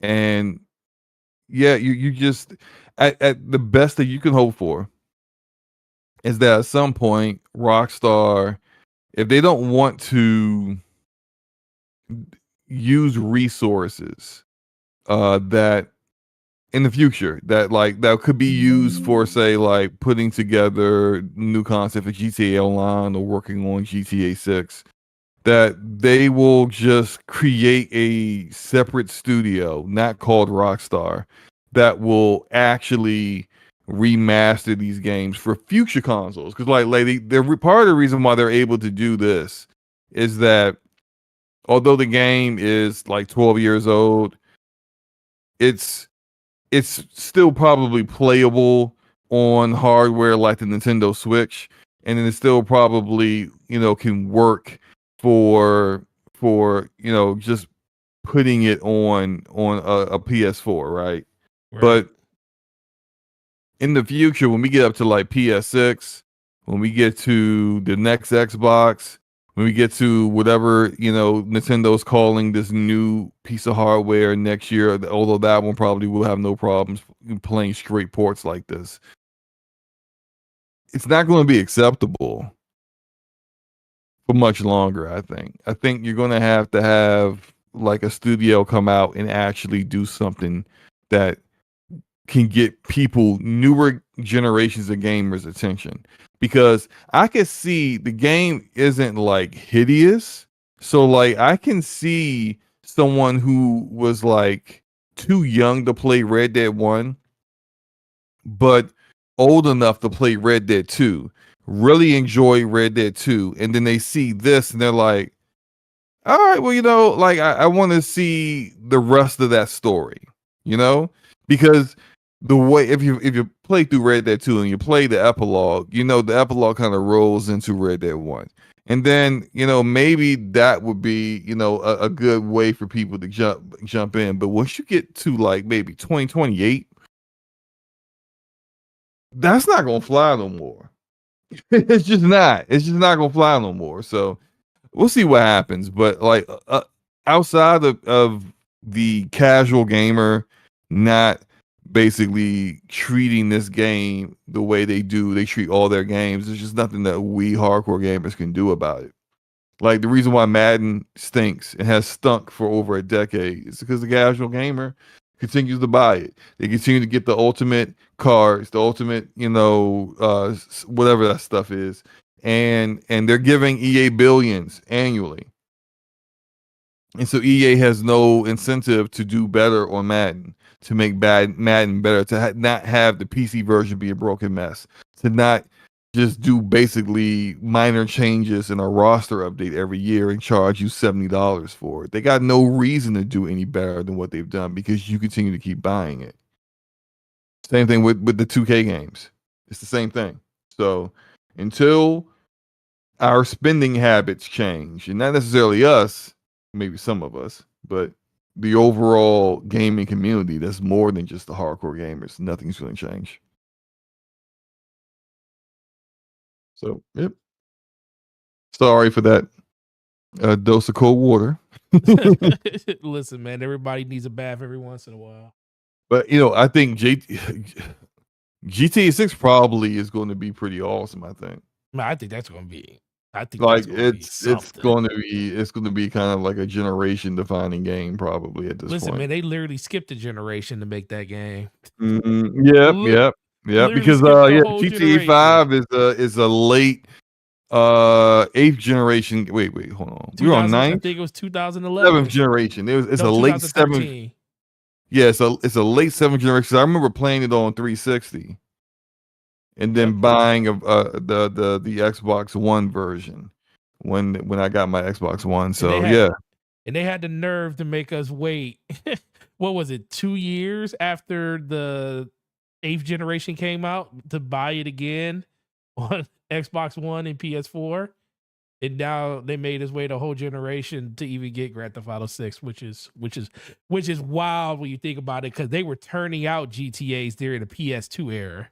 I mean, granted, they were way smaller games and stuff. I mean, even knowing they were vast in scope, it just with just the amount of systems that was inside of that game just got huger and huger, and it's beyond approach now. So moving on from one behemoth to another, Call of Duty Modern Warfare 3 got announced. They put the red borders up, had Captain Price on the screen, 3 bars across the MW. So this game has had a good a long way of going when it comes to the development cycle, because a lot of people thought this game was just going to be DLC add-on for Modern Warfare 2. It looked like it was going to be more of just an update and they were going to skip this year. But it looks like somebody saw this game, was like, yeah, that's big enough to make a full-fledged game. We're just going to make that an actual premium product this year and charge full price for it. So that's where we are now. We really don't have any real information on like what the game looks like or anything, because we won't see gameplay of it until August 17th. They're going to do it inside of Warzone itself. But Slomo, being a person that, That's smart. Yeah, which is smart. They're doing it inside of Warzone. They're going to announce it in Warzone. So they got that idea from Fortnite. They did. Yeah. I agree with that. So with that, I know you really do, and you still enjoy Call of Duty. So what is your thoughts on just, Call of Duty moving on to Modern Warfare 3, which I think is the only thing I think is weird about it is the fact that it's Sledgehammer doing it. It is traditionally an Infinity War game. And Infinity War did the last one. So the Infinity War always does all the Modern Warfare, and Sledgehammer, because the thing is they usually take a year off. Like if you go back to the way that I see what you mean. That there's another Modern Warfare coming right. Yeah, right after Modern Warfare. I think this was it also goes to the fact that this really wasn't supposed to be a Modern Warfare 3. This was supposed to be, they were supposed to skip a year. This was supposed to be like an expansion, so to speak, just like additional massive content on top of the release of the game last year. And instead, what they decided to make it a full release. Now, whether that has something to do with the APK deal and whether they were trying to just basically find a way to hasten their exit from show, as well as general the PlayStation marketing deal, who knows? I suspect that probably has part of the way to do with it, and the other part of it is maybe just the next Black Ops just isn't ready. Or the next whatever was supposed to come out just really isn't ready. And it's almost it's amazing how they were able to release a Call of Duty every year for like the past decade and a half. Yeah. A big massive AAA game at that. You would think that at some point they would have had to slow down or whatever, but games get bigger, expectations get bigger. More content is expected, and eventually you get to a point where you gotta break. You gotta figure it out. You gotta stop the machine at some point and course correct and make it work again. I think all those things come into play, and it's partly probably the reason why they plan on skipping this year. But then again, this taking basically what was supposed to be expansion work, adding more to it, and then calling it a full release. I think this is also partly why they're saying that the your cosmetics and emotes, everything that you did with the that you got from the current Modern Warfare 2 will carry over to Modern Warfare 3. That's because it was supposed to carry over. It's all part of the same game. It was supposed to be there, but. You get 2 years to level up your character and get that prestige levels. I mean, I think something that might be a conversation a year or two from now, well, especially after this ABK deal is done, is that so the vast majority of the revenue that they get, I wouldn't say vast, but probably like half of the revenue they generate from Call of Duty comes from Call of Duty Mobile at this point. And then you're getting Warzone, which has more players than traditional Call of Duty with the campaign and the multiplayer. Now I'm of the mind, even though I didn't do the campaign last year, I planned on it and I still haven't done. Maybe I'll make sure I finish the campaign for Modern Warfare 2 before 3 comes out. But I'm more of playing the multiplayer. I'm more into that aspect of it. Give me a small map, give me some TDM, give me give me that kind of gameplay over Warzone and DMZ and stuff like that. But those modes are popular. Warzone is extremely popular. That's where I think the majority of the focus is likely going to be on, and it may be a point in time where they stop caring for the multiplayer and having a multiplayer release as often as like they kind of stop caring for the campaign as much. So the question is, is this a test bed for Kind of not see if they can change annualized, things up. if they could change things up, plus not have a real annualized like full-fledged, because as much as they want to say this is a I don't full-fledged game. see. Here's the listen. Now I said what I said, and then I think that you're still going to have annualized content.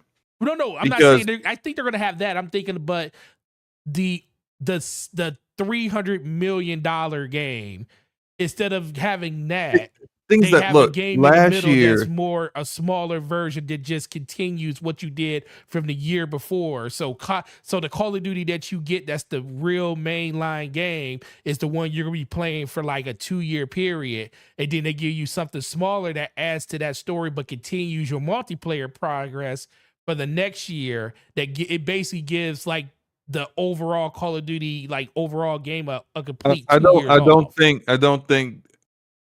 I don't think they've thought of it that way. I don't think they believe that this is a test bed for what they may do in the future. I think this is made of like a one-off thing. I don't Okay. think they really want to change the machine that much. Because you got to take into account that Modern Warfare 2, despite how a lot of the COD community thinks it's an awful Call of Duty game, sold more and broke more records than anything. Like this game did amazing for them. More than likely, Modern Warfare 3 that comes out this year is going to do the same thing. They hated Vanguard, but Vanguard sold great. It did. So It did. I don't think that they want to give up that kind of money. No, Like they don't. Microsoft acquisition or not, I don't think they want to mess up the machine.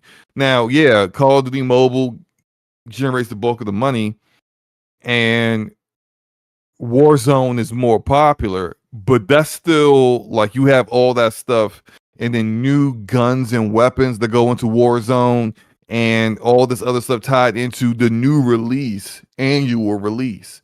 The reason why people who play Warzone almost exclusively still buy the game is because there's content from the actual game that they can use in Warzone and they don't want to be left out. So you're going to always have those tie-ins. I think that, I mean, kind of going back on what I was just, had an idea about just 5 minutes ago.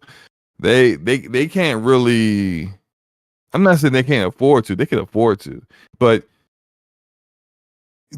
you make those kind of numbers, of course you just keep it rolling. And it's almost like what we just previously talked about with Rockstar and with EA and with Take-Two with 2K games. When you make so much money on your annual basis off these games, yeah, you could stop the train to truly make an innovative experience that takes the game design, flips it on its head, makes a really quality, true sequel to what you're doing. But why? You're making so much money. Why bother? Just keep it going.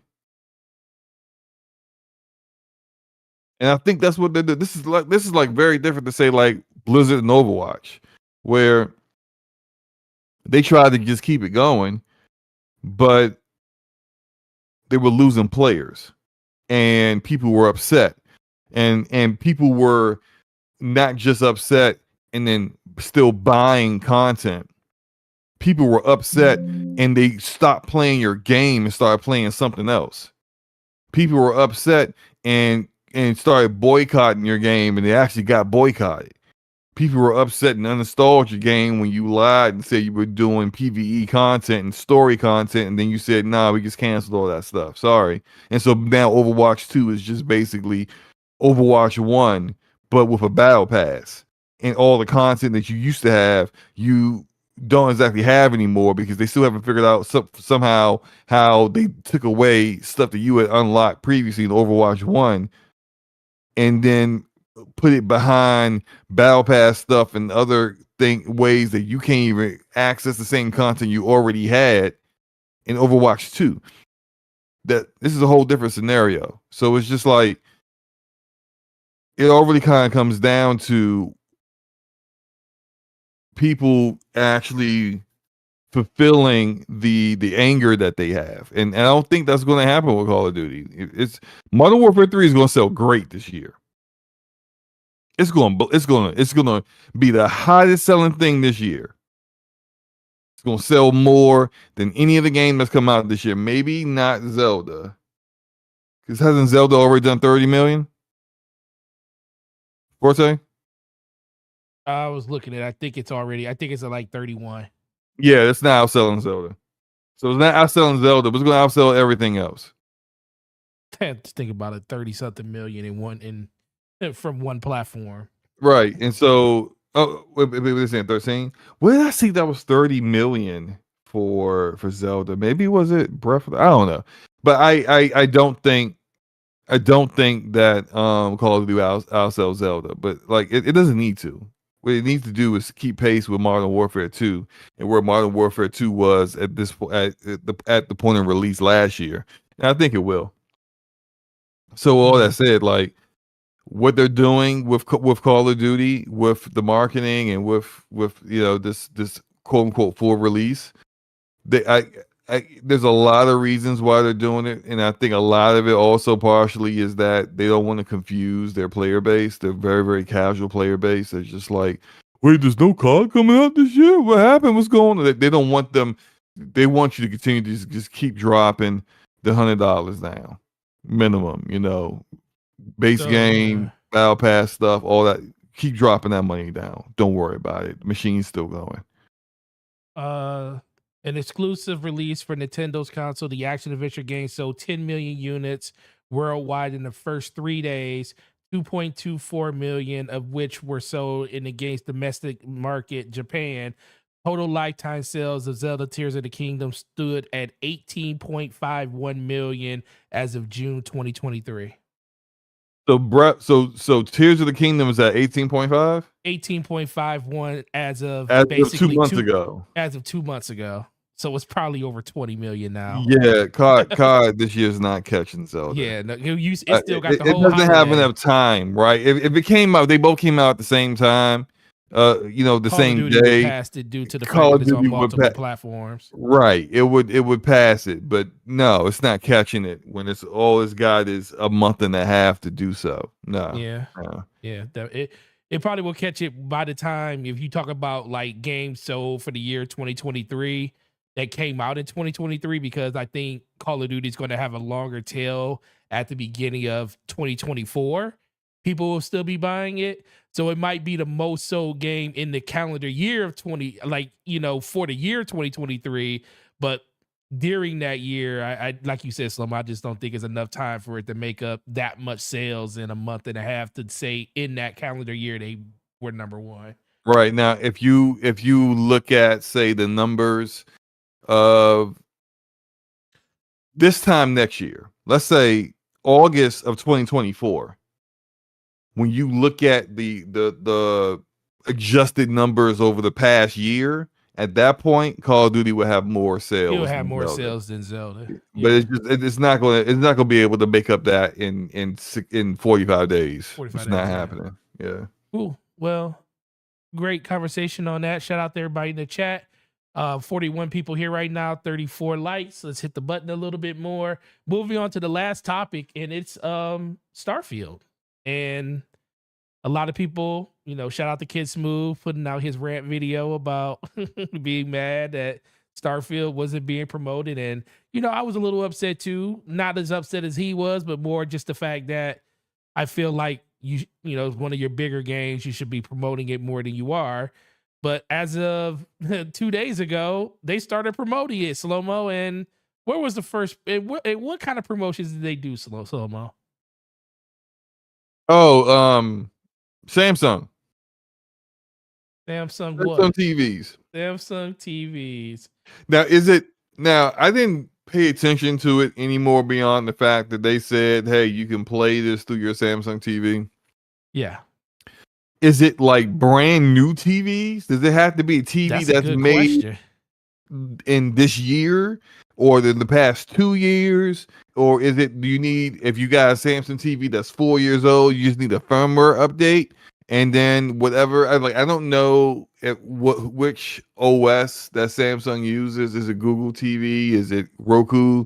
Is it Android? What do they call it? Android TV? It's not probably the same as Google TV, honestly. But like, what method of OS do they have where you turn your TV on, you got all your apps there, and then you can go into live TV, whatever if you want. I don't know what they use. I have the answer for you.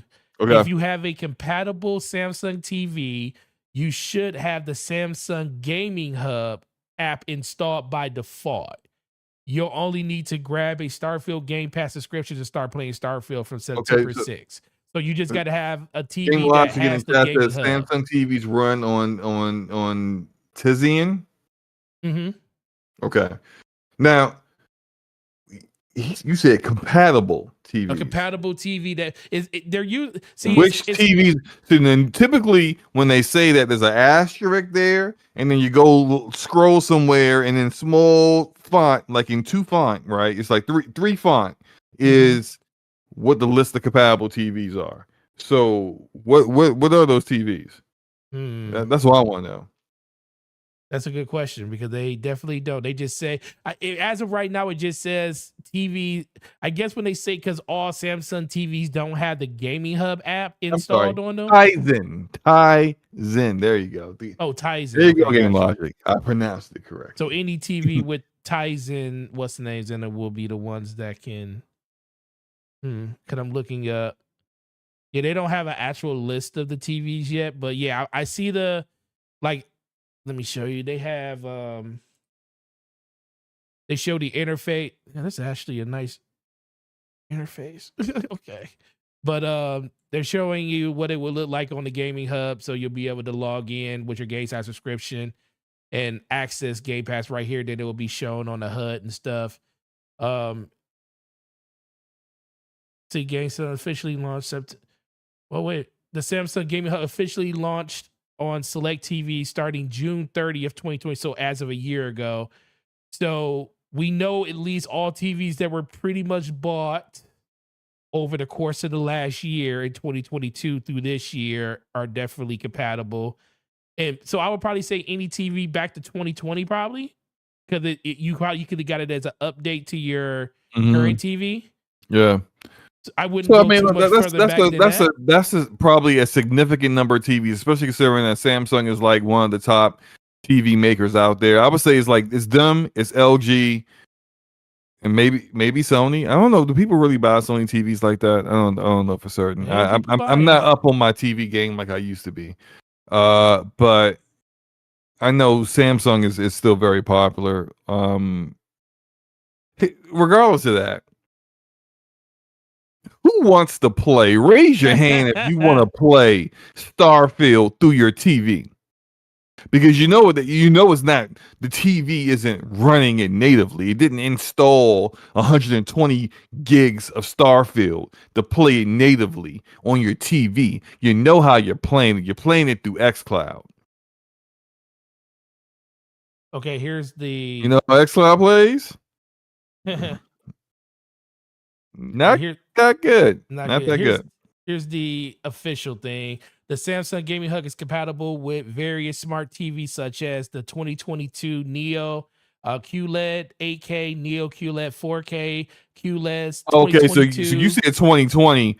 I'm already looked past it. Furthermore, Samsung has expanded its support to include 2021 smart TV. So Yeah, 2021 and up. to today, so 2 years back, so just 2 years of TVs included with this year's TVs is what you're getting access to. Those Samsung TVs will have access. Yeah. And what we let's to get into the details, the technical details of it. You got your Xbox controller. You are accessing Starfield through your TV through XCloud. I have played recently XCloud on my two vacations. My first vacation in South Carolina, it played games, but I didn't I would not play XCloud. And it was even worse when I was in Florida, but regardless of that, I would not play XCloud for anything that wasn't like it would only have to be something like Persona 5 Royal, where it's a turn-based RPG. You know, it's a traditional turn-based RPG. Um, Telltale game, The Expanse. You know, where I don't need even then, like the latency for because some of the QTEs, the QuickTime events, I might feel a little skittish about. But like Halo Infinite and Battlefield 2042, Call of Duty, like first person shooter, Rogue Company, I'm not playing something that I need low latency and quick reaction time to through xCloud because I've seen how that's played that performed before, and the performance was not where I would like it to be. That said, Starfield, from what I saw, there's various different ways that you can play that game. You can be a melee build kind of character. You can be more you could have other methods of accomplishing goals that aren't quite about shooting, but they absolutely showed people using thrusters and jumping over enemies and shooting, and it's clearly got that kind of focus for combat. I'm not playing that kind of game on xCloud. So forget the fact that it's playing on the Samsung TV. Forget all that. I'm not playing it on xCloud because you're still playing on xCloud. Whether it's a Samsung TV, whether it is your monitor on your PC as you pull up Google Chrome or Microsoft Edge or whatever browser to access xCloud through, whether it's your phone, whether it is a laptop or a tablet, it's all xCloud. xCloud isn't GeForce Now. GeForce Now is awesome. Mm-hmm. xCloud is not. So yeah, I just wouldn't rock with this. This is just me. Nah, I'm with you. I will tell you that I think a lot of people are looking from this a little backwards. I think it's more about the data point than anything. Most people that are going to play Starfield aren't going to use they're not going to use this method. I can see somebody probably trying to show off if they do have one of these newer TVs or a TV that can do this. Say, hey, dude, I can actually play Xbox games directly through my TV without a console. And I can even see myself booting it up and showing somebody that that's something I could do, but it wouldn't be the way I would play. I see this more as, a lot of people, there are some people that will more than likely do this, and then they'll probably enjoy the game enough to the point where it's like, yeah, I don't like the input latency. I need to go out and buy a console. Or maybe they have a good enough PC where they never thought about, playing games on it, but they'll go look up to see like, hey, can I get my PC run this?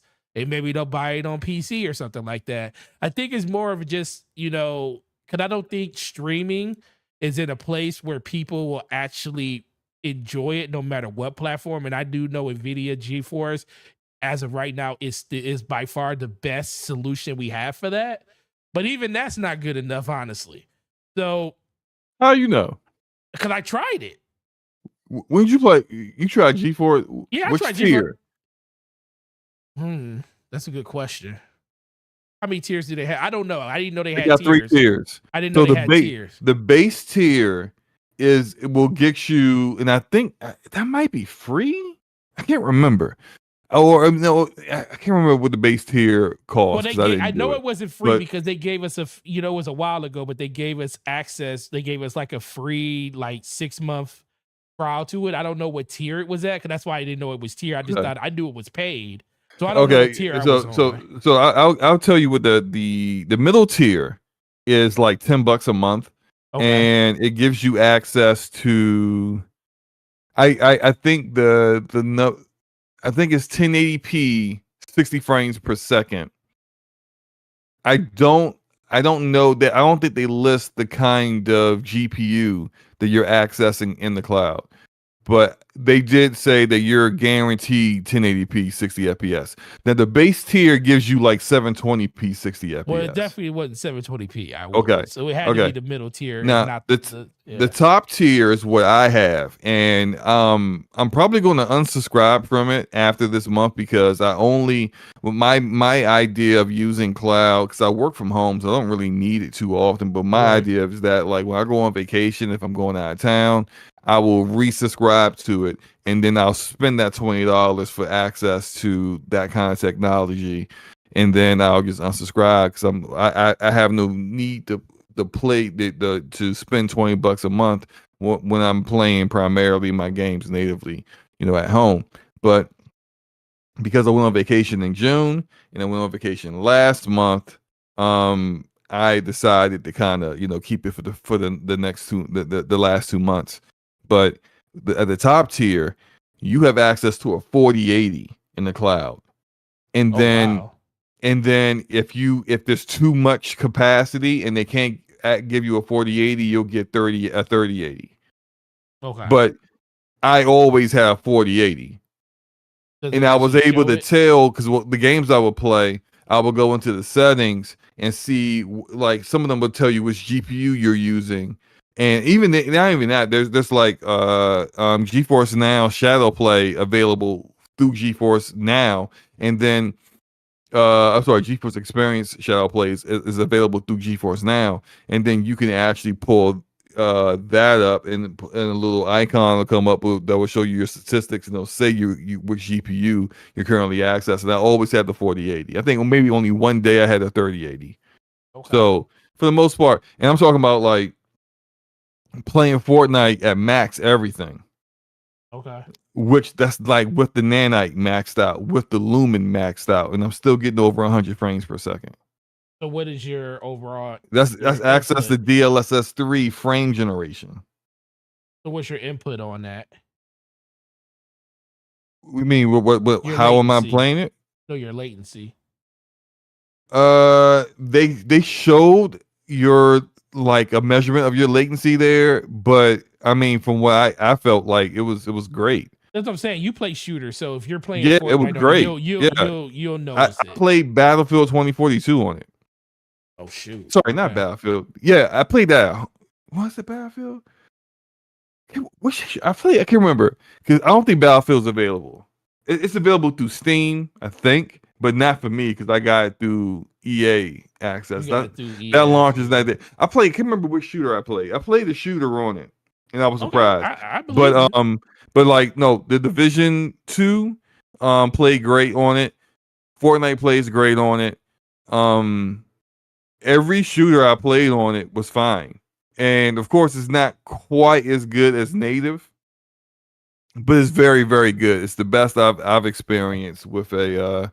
So Game Logic says $20 is 480 plus ray tracing up to 8 hours, max 4K 120. Yes. Yeah. So I take it. So you could play. Is it like playtime sessions where you, like he says, up to 8 hours at that? I think the 8 hours is after 8 hours, you don't get access to the 4080 anymore. You would then have to go down to the 3080. It's basically so that you're basically you're basically up to 8 hours renting that 4080 to get the best performance you can. Right, and Game Logic is right. So that free bottom tier I talked about that was 720p.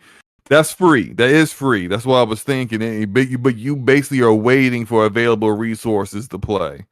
Oh shoot, that's terrible. Right.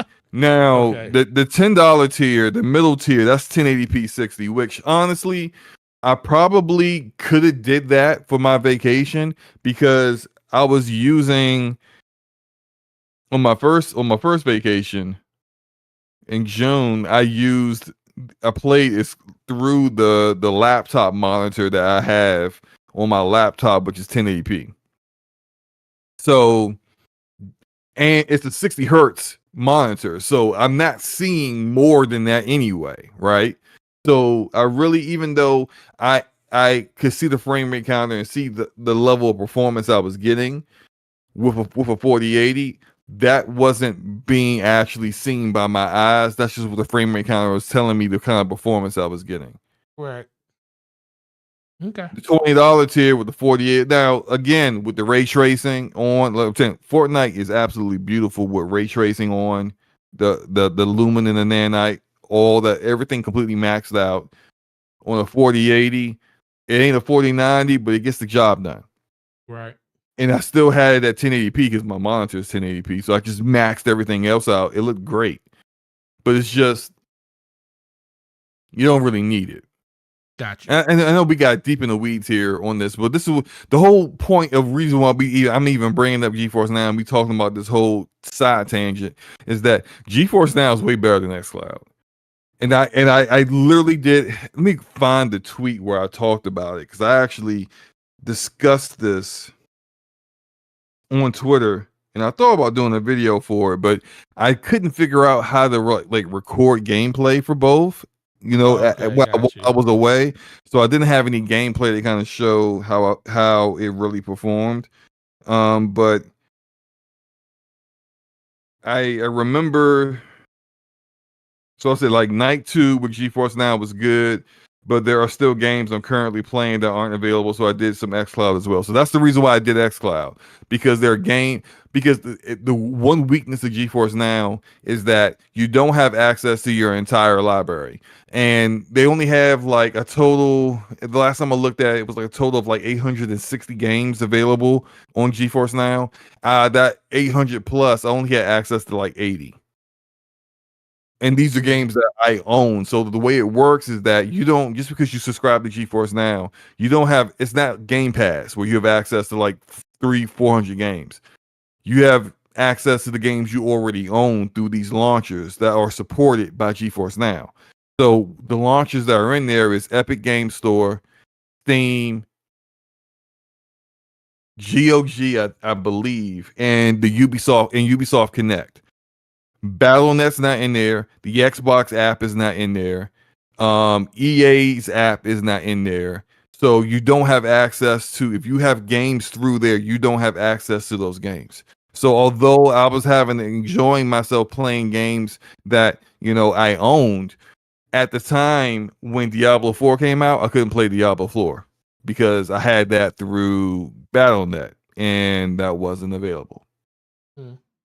On my second vacation, Remnant 2 came out. Ratchet and Clank Rift Apart came out on PC. I wanted to play both of those games. I couldn't play either of them because they literally had just came out. And even though Steam is a supported launcher, and I bought those games while I was on vacation, I could not access them. It took a couple of days before Remnant 2 showed up. That was like on my last day of vacation. So I would use xCloud when I was not able to, when I wanted to play something, but I didn't have access. And so that's when I tried Halo Infinite and immediately was like, no way, this is awful. Now, this is, bear in mind, I'm at places where my download was 1 gig and my upload was like 150 megabytes per second. And my bandwidth was not shared bandwidth with other like people that wasn't in the Airbnb. It was all my own bandwidth. So all that to say, like, I tried various different games on xCloud and I ended up just for a few hours playing Persona 5 Royal. Okay. So again, I just can't imagine playing Starfield through that method of experience. And if look, you have a Samsung TV in your house, right? This is your house. Like who?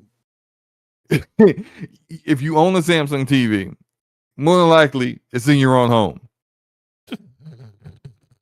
If you're gonna play Starfield, you're not gonna play Starfield through xCloud on your Samsung TV in your own house. Unless you You're gonna don't play have a console Starfield, yet. huh? And if you don't got a console yet, though. I'm gonna repeat again. You're not gonna say play Starfield in your own house through xCloud through your Samsung TV. No. Listen, there will be Do you some. know also well, let me double check it. I believe xCloud is still just 720p, even though they got Xbox Series X server blades in there now. I do not think they've increased the resolution, but I'm gonna double check it. Listen, while you're doing that, I just find it hard to believe. Yes, if you have the option between your Samsung TV, your Xbox, either Xbox. Okay, it has gone up. It's now 1080p resolution, Okay, 60 frames per second. Okay. But you have a 4K Samsung OLED. Okay. You gonna play Starfield at 1080p? Listen. 30 frames per second because it's not xCloud is not the PC version of Xbox games. It's the console version. So you're getting 1080p, 30 frames per second. Slow-mo. What? Listen. What? Let's not act like Forte. at some point. Well, listen. Hold on. To play Starfield. Hold on. First of all, do you own a Samsung TV? No. Okay. I don't have. I have Sony TV. Okay. So you couldn't do this, right? But if you could, right? Let's say you had a Samsung TV in your house. Yeah. You bought last year. Yes. It's an amazing 4K OLED. Uh-huh. You have in your home, you have this, and you have your PC, a high-end PC, and you have an Xbox Series X. Then I'm not doing this. Okay.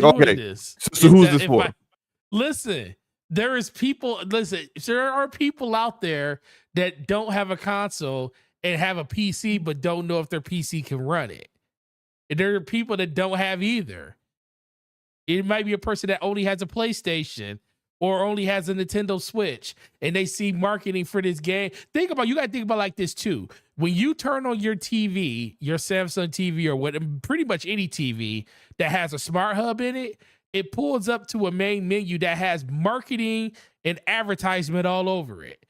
And then guess what? Someone's going to turn on their Samsung TV.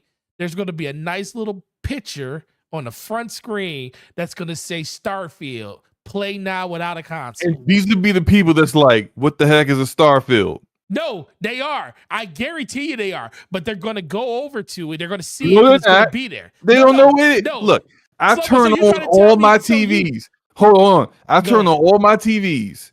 And they all have the little advertisements and stuff when I first turn them on. I don't click on any of that stuff because I don't care. You never clicked on any of those. No. You never saw a movie that was on Netflix that showed that it was on your. They don't show that. They don't show them. Yes, hey, this is on Netflix right now. I've never seen it. No, dude. Every time when I turn my how do you think I knew about Hijacked? The TV show with Idris Elba in it from Apple TV because it was on my homepage. I'm gonna tell you how I knew about it. I'm gonna tell you how I knew about that because they sent me a notification on my phone. Oh, because you're already subscribed to Apple TV, right? Yes. Okay, so I wasn't subscribed to Apple TV, and that was on my TV because I guess they had some type of marketing with because the TV I saw it on, because in my room, shout out to the TCL game, my TV downstairs in the basement is the TCL. Oh, I love that. What? It's a TCL. A what? A TCL. Sorry, I got like something. I was trying to drink this energy drink, and you said TCL, and I started choking immediately. The same way TCL chokes Listen, the better TV is my Sony XBR. My Sony, what is it? A 990E that's upstairs is a better TV, and I played Yeah, on that yeah. one before. Rosaire is correct. High, look, if you don't want to go I have a name Hisense brand, too. I have a Hisense Hisense is too. way better. Hisense blows the doors off of TCL. I have No, a Hisense. I have, no, no. I have a bunch of LGs, and I got one Hisense. I And got the a Hisense. Hisense I got, I I got the got the 9. U8. What is it? The U8G? It's whatever the one. It was like the top Hisense TV of like a year or two ago or something. I But got it's the amazing. I got the It's one that's great. it's I would 9. never It's buy whatever the 9 TCL again. I series know that is. much. Whatever the 9 series is for the Hisense, that's the one that's in our family room, and that's the one that's with, Game Locker said, yeah, he just lost all his creds he gained for not shopping at Walmart. oh my god, I didn't get it from Walmart. It actually came from Best Buy. It was like a look, listen. What was this? Was this the TCL that was like, you know how like when you go walk in Best Buy, they got a bunch of TVs. As soon as you walk in the store, they almost throw these No. TVs at you. No, There's a this bunch of TV TVs and boxes on a little pylon or whatever, right? And it's all in the same. They just please take these TVs. Please, Listen. we can't sell these TVs. Please, look. Is your car big enough?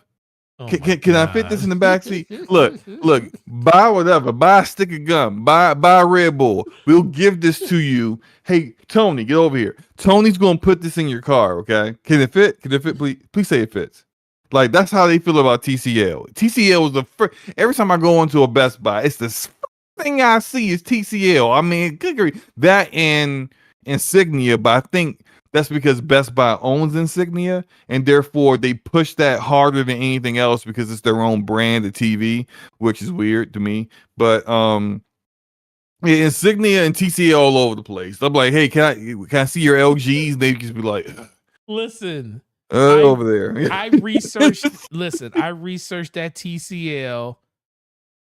What was it? 20. That was 2019 or 20. It might have been 2019 or 20. Yeah, 2019 when I got it. It was the number one rated TV. Stop on it. Ratings.com for video games. Ratings.com had TCL number one rated TV what year? Yes. 2019. All right, I'm gonna look it up, but Yes. I doubt it, right? But Okay. Game Logic saying you probably have to step around them to get in and out of the store. And I just had like a vision of you trying to leave a Best Buy and they literally clipping you up with a box of a TCL. Like you trying to walk out the door and they just slide that TCL TV to clip you up to force you to fall over it. Just like, here, take it. It's yours now. You touched it, you broke it. It's yours. Get it out of here. Like they can't sell them things. They can't. My mom bought a TCL and I was like, hey, look, you know, my mom is 80 years old. She don't know none of this stuff, right? So for her, all right, cool. You got a TCL.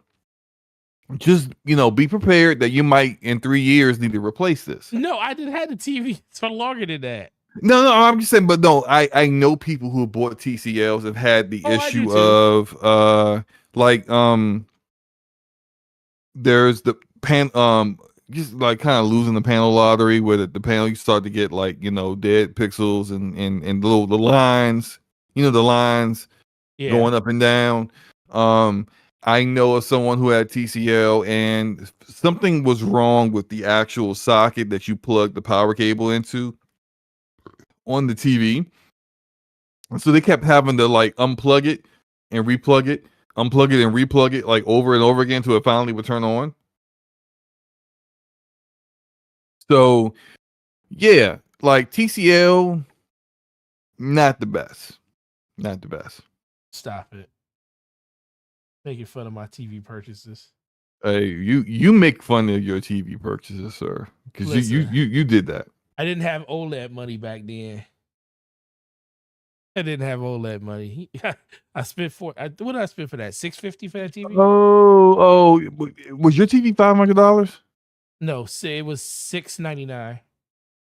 I think that was like okay, so Game Logic is. I'm being reminded because I remember Luca talking about this TV. You know, I remember for a while TCL had like a TV that like every tech tuber was like, this is actually a pretty good TV. You know, it was like $500 or something. Yeah. No, it was $6.99. I got it for $6.50 because it was $50 off. I bought it at Best Buy. So they had a flash in the pan, one good TV, and ever since then it's been downhill. Well, it could have been bad ever since then, but no, that TV, dude. I'm trying to tell you, it was right when I bought it to go because I had just bought my Series X probably the year before. Does it have VR? I don't think was VR even out. It wasn't even out yet. Yet. But yeah, you can make fun of my purchases. But I'm just saying, you don't play games on that, do you? I did before I moved into this house, but I don't anymore. Oh, actually, I take that back. My PlayStation's hooked up to it right now. Why would you do that to you? Did you just throw up in your mouth? Okay, so you played God of War Ragnarok on that? Wait, hold up. You are literally what King David was talking about people playing PS5 games on a TCL, and you literally did it. You literally did that yourself, man. Guess what? And that's why I didn't make fun of those people while they doing it, because I want that part of the TCL game. So you gonna play Spider-Man 2 on that? Yep. You better not. Oh my God. I'm about to send you a TV. I'm about to send you a Hisense right now. You cannot. I have the HD. I have the H9G upstairs. Stop. You cannot play Spider-Man 2 on that TCL. I refuse to hear this. You do not do it. Don't you say you got a nice Sony? Yeah, I got a Sony. It's a Sony in our family room, and in the living room we got the Hisense. Unhook that PlayStation H9G. And put it in your family room with your Sony. No, my surround sound system's down there over there with my TCL gang. Let's go. You have a surround sound system hooked up to a TCL. Oh, dude, I got a clip. It's like putting rims on a Hyundai Elantra. Like, what are you doing? Listen, I got a 7.2.4 system hooked up to that thing. Ooh, a clips with all clip speakers with a Denon receiver. Oh my God! The receiver costs as much as the TV almost. I cannot. I can't believe you hooked your PS5 up to that TCL.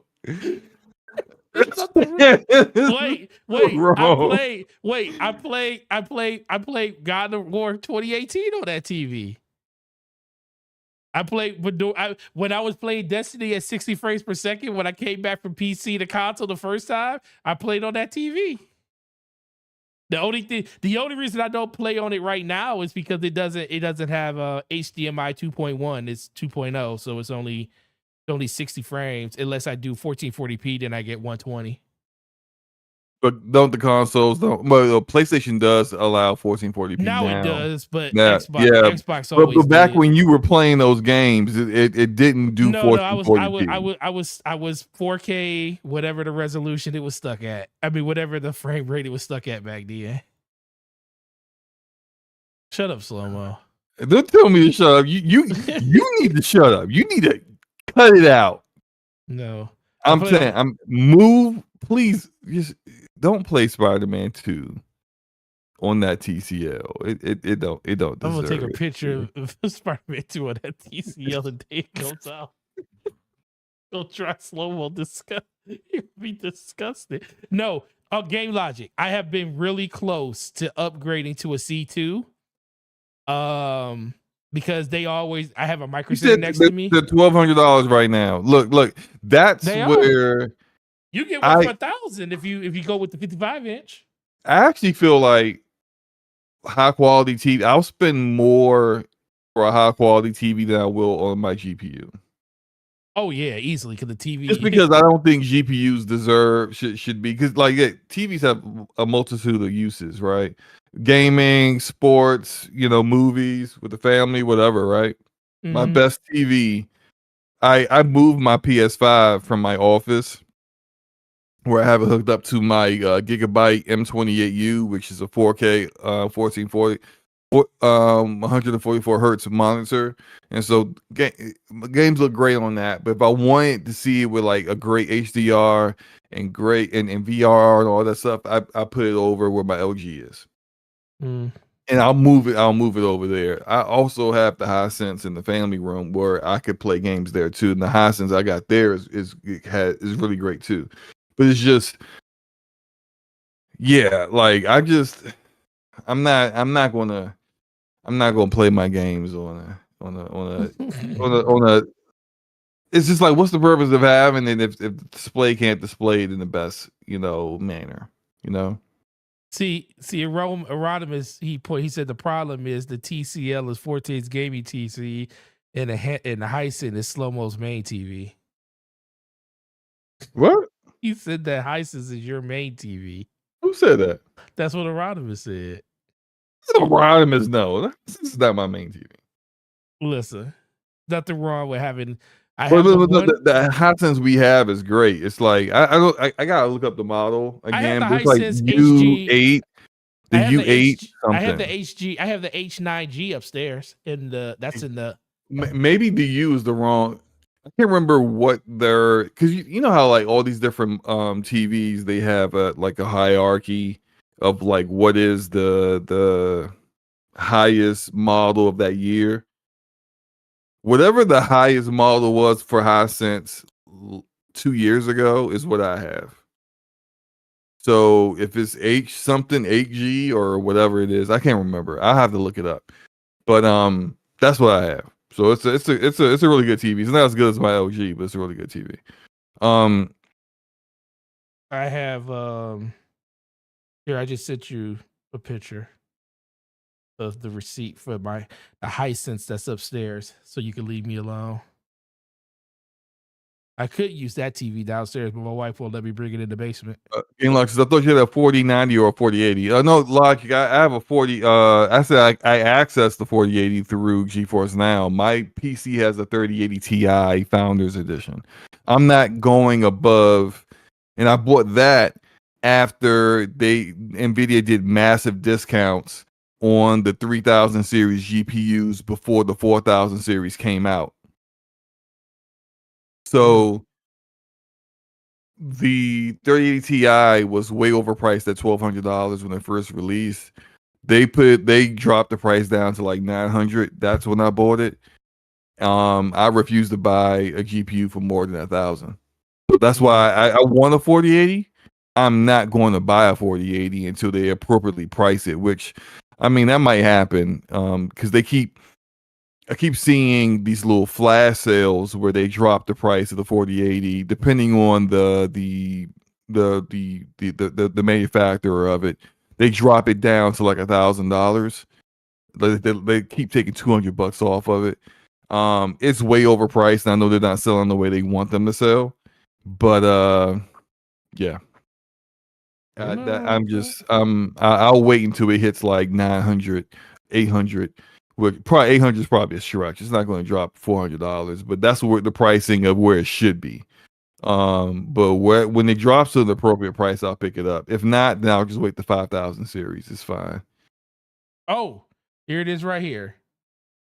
So this is I spent $706 on that TV. Holy crap. You should have spent more and got yourself another Sony or another LG. I bought the Sony the same year, it looks like. Wasn't the C1?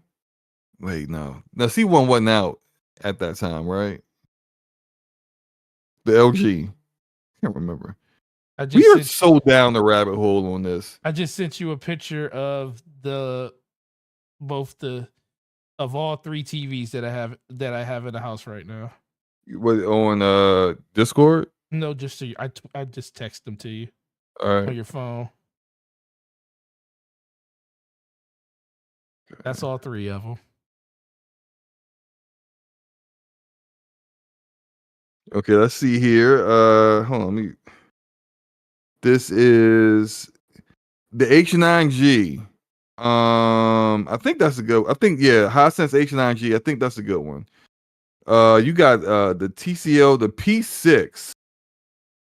You got this in 2017, not 2019. Yeah, 27. I thought it was. It This is seemed not like it the was. good TCL that we were talking about. Yeah, so this is a really good TCL. Yo, this is a really bad TCL. No, This it's is not. not good. That's Yo, the one. That's the one. this is not the one. Look that up online. That's the All one. right, this ain't it. Oh, you got the X900E Sony. Yeah, that's a good TV. That's a good Oh, one. I love that's a TV that's in our. Yeah, that's a TV that I can never get downstairs in the basement. My wife ain't gonna let me take that. But that's the 3 TVs in our house. But look, that TCL still standing tall 6 years later. You need to drop kick that TCL and go, oh, honey, something happened. The TCL guy, we gonna have to replace this. Oh, darn it. What can you do? I'm gonna hit on the Best Buy, go do something. As soon as you walk in, you gotta do some nujitsu, do some spin moves, do the whole Barry Sanders on all the Best Buy reps is gonna try to tackle you and force you to grab the TCL boxes in the front. And you're gonna go right around them, and you're gonna go back there, you're gonna get yourself a new LG. Okay. Oh, man. Why would you do that? Oh my God. Gregor What? said slow mo. So I never watched the screen. 2 years later, I just noticed I never sent y'all the final DPS logo. What? Gregor? You telling me there is a different DPS Wait, there's logo? a different logo that you never sent us? How do you listen to this show? He said he never looks at the screen. Oh my God. Just you know what? Wusa. Just send us the logo, Gregor. That'd be great. Thank you. That would be awesome. He just looked at I bet he probably just had culture shock. He looked at it. He's like, what is that? Do you still have it? Do you still have it? Oh man, that ain't the logo. That's not the final logo I made. Oh my gosh. All right. Just send us the logo, Gregor. Thank you.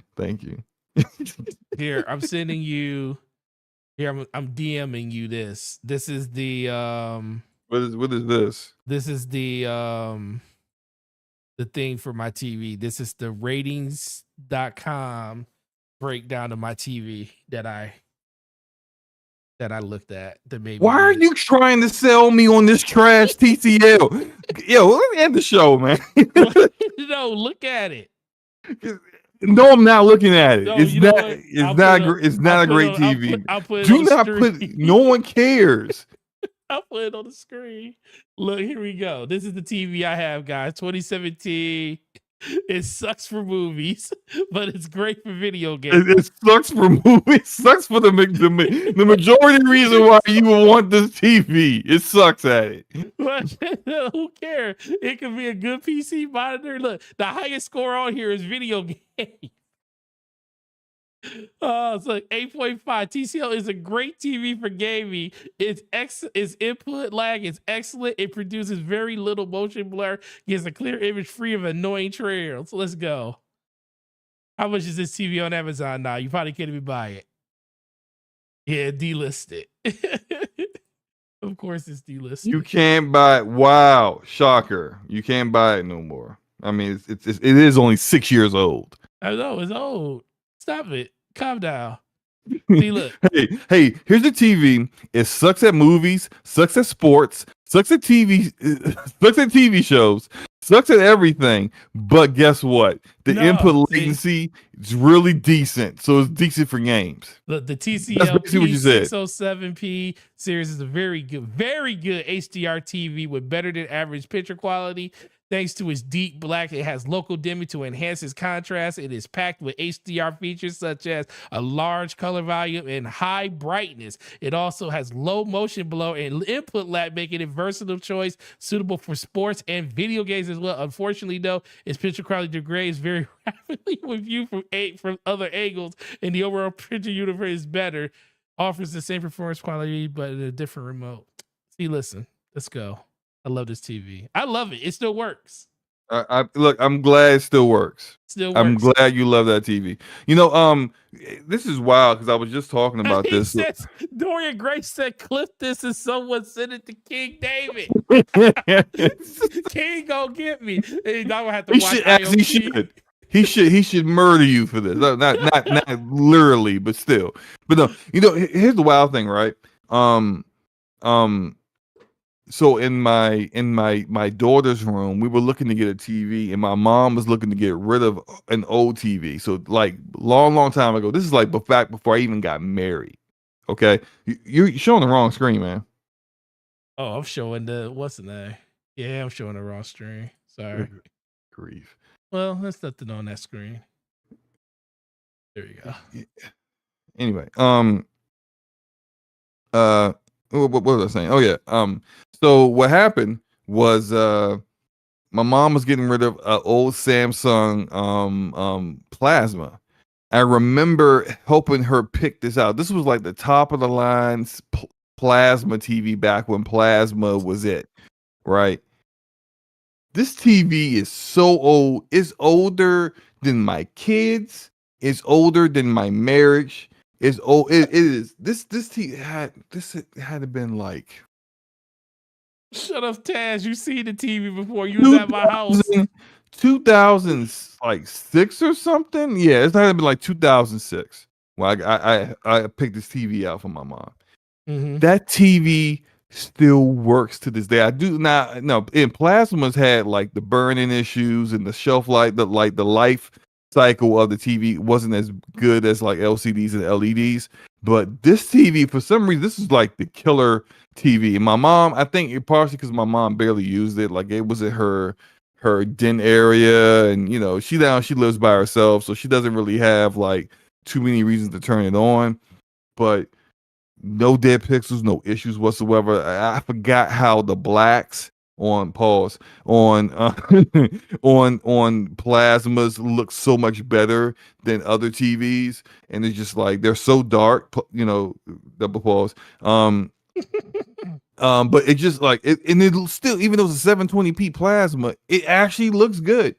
It looks pretty good. I'm just like, man, this is Samsung makes quality TVs. I didn't do. like I don't know any TVs that's lasted that long. I have an LG somewhere around here. It's starting to show its age. It had a green line show up for like a day or two and then went away. But it's like we bought this when we first got married. That was back in 2009, and it's an old 1080p LG. And that TV, what room is that in? I can't remember which room that one's in. That might be on my boy's room, but that TV's still going strong. I'm telling you, Samsung and LG they're the top quality, man. Like, I don't know anyone that buys one of those TVs and doesn't have like and has a bad experience. Shut up, Barada. This TV must weigh about 400 pounds. Well, is he talking about the plasmas? Plasmas are heavier than TVs you get today, but they're still like. Yeah, they're not as heavy. They're flat screen TVs. They're not like they're not like the whatever they call DPLs or DLPs. Oh no, my God. Yeah, I actually had to move a couple of those out of my mom's house. That was my workout for the day. Those things I was like, yo, what?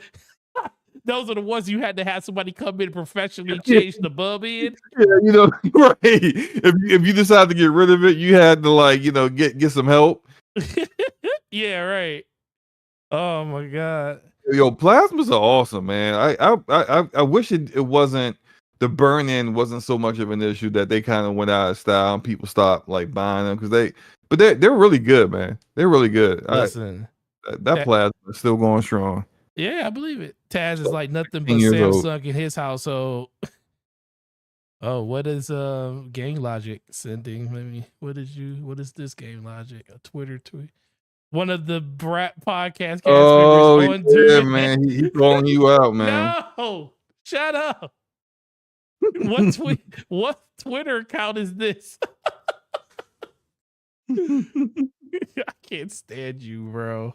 And Gregor, I see the final icon, and I'm a download this. We're gonna put this into circulation. This will be the new one. This will be Oh the my God. Omar said he clipped it and tagged it to King David. Huh?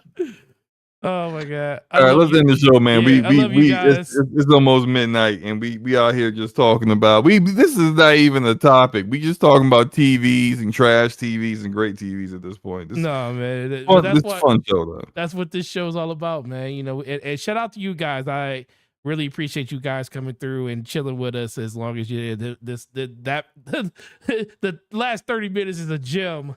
But you guys, slow mo, let everybody know where they can find you and what you got going on in your channel, and you can read your channel members if you got them. I'll get the channel members in a moment. You guys can find me, of course, on the Slow Mo Backslap channel.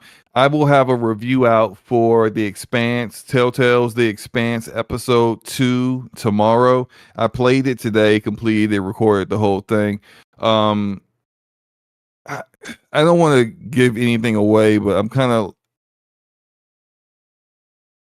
You'll see. I'm trying to organize my thoughts on it. It's yeah. So you'll see what's up with it. I'll have that out, and then on the DPS channel, we're probably going to do a Remnant 2 live stream fairly soon, either tomorrow or on Saturday. If not that, B Money is supposed to be playing some Battlefield 2042 with us, so I might stream that on the DPS channel on Saturday. We'll see.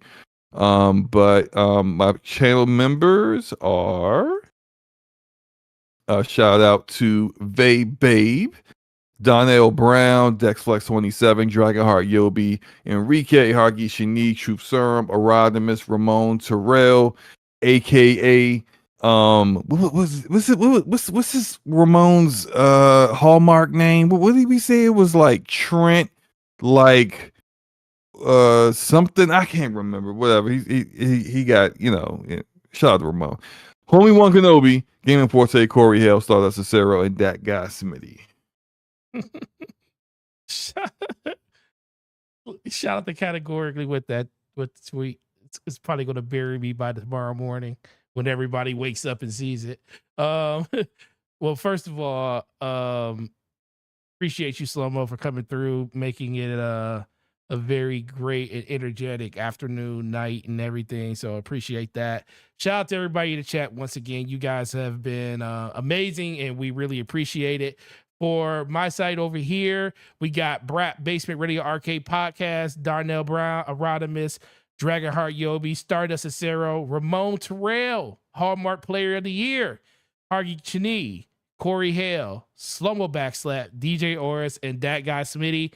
Really appreciate the way you guys support us in that way, and we're gonna keep making sure we do proud by that. But with that, a couple of videos coming out over the course of the next couple of days. I am out of town next week. I will be back for DPS on Slow-Mo's channel next week, so may not be, busy doing anything like on Twitter, like I am right now anyway. But just check out the channel for any news and updates that's coming out. And really, really appreciate you guys. And we hope you guys have a great week and stay safe and enjoy the games that you're playing. Peace. Don't buy TCL. Oh my God, no more use. I can't stand you. King David gonna have a field day with me. Talk to y'all later. Hey, if y'all wanna hit the like button, well, y'all already did. If y'all want to donate to Forte needs a new TV, go ahead. I ain't gonna turn it down. Later, guys.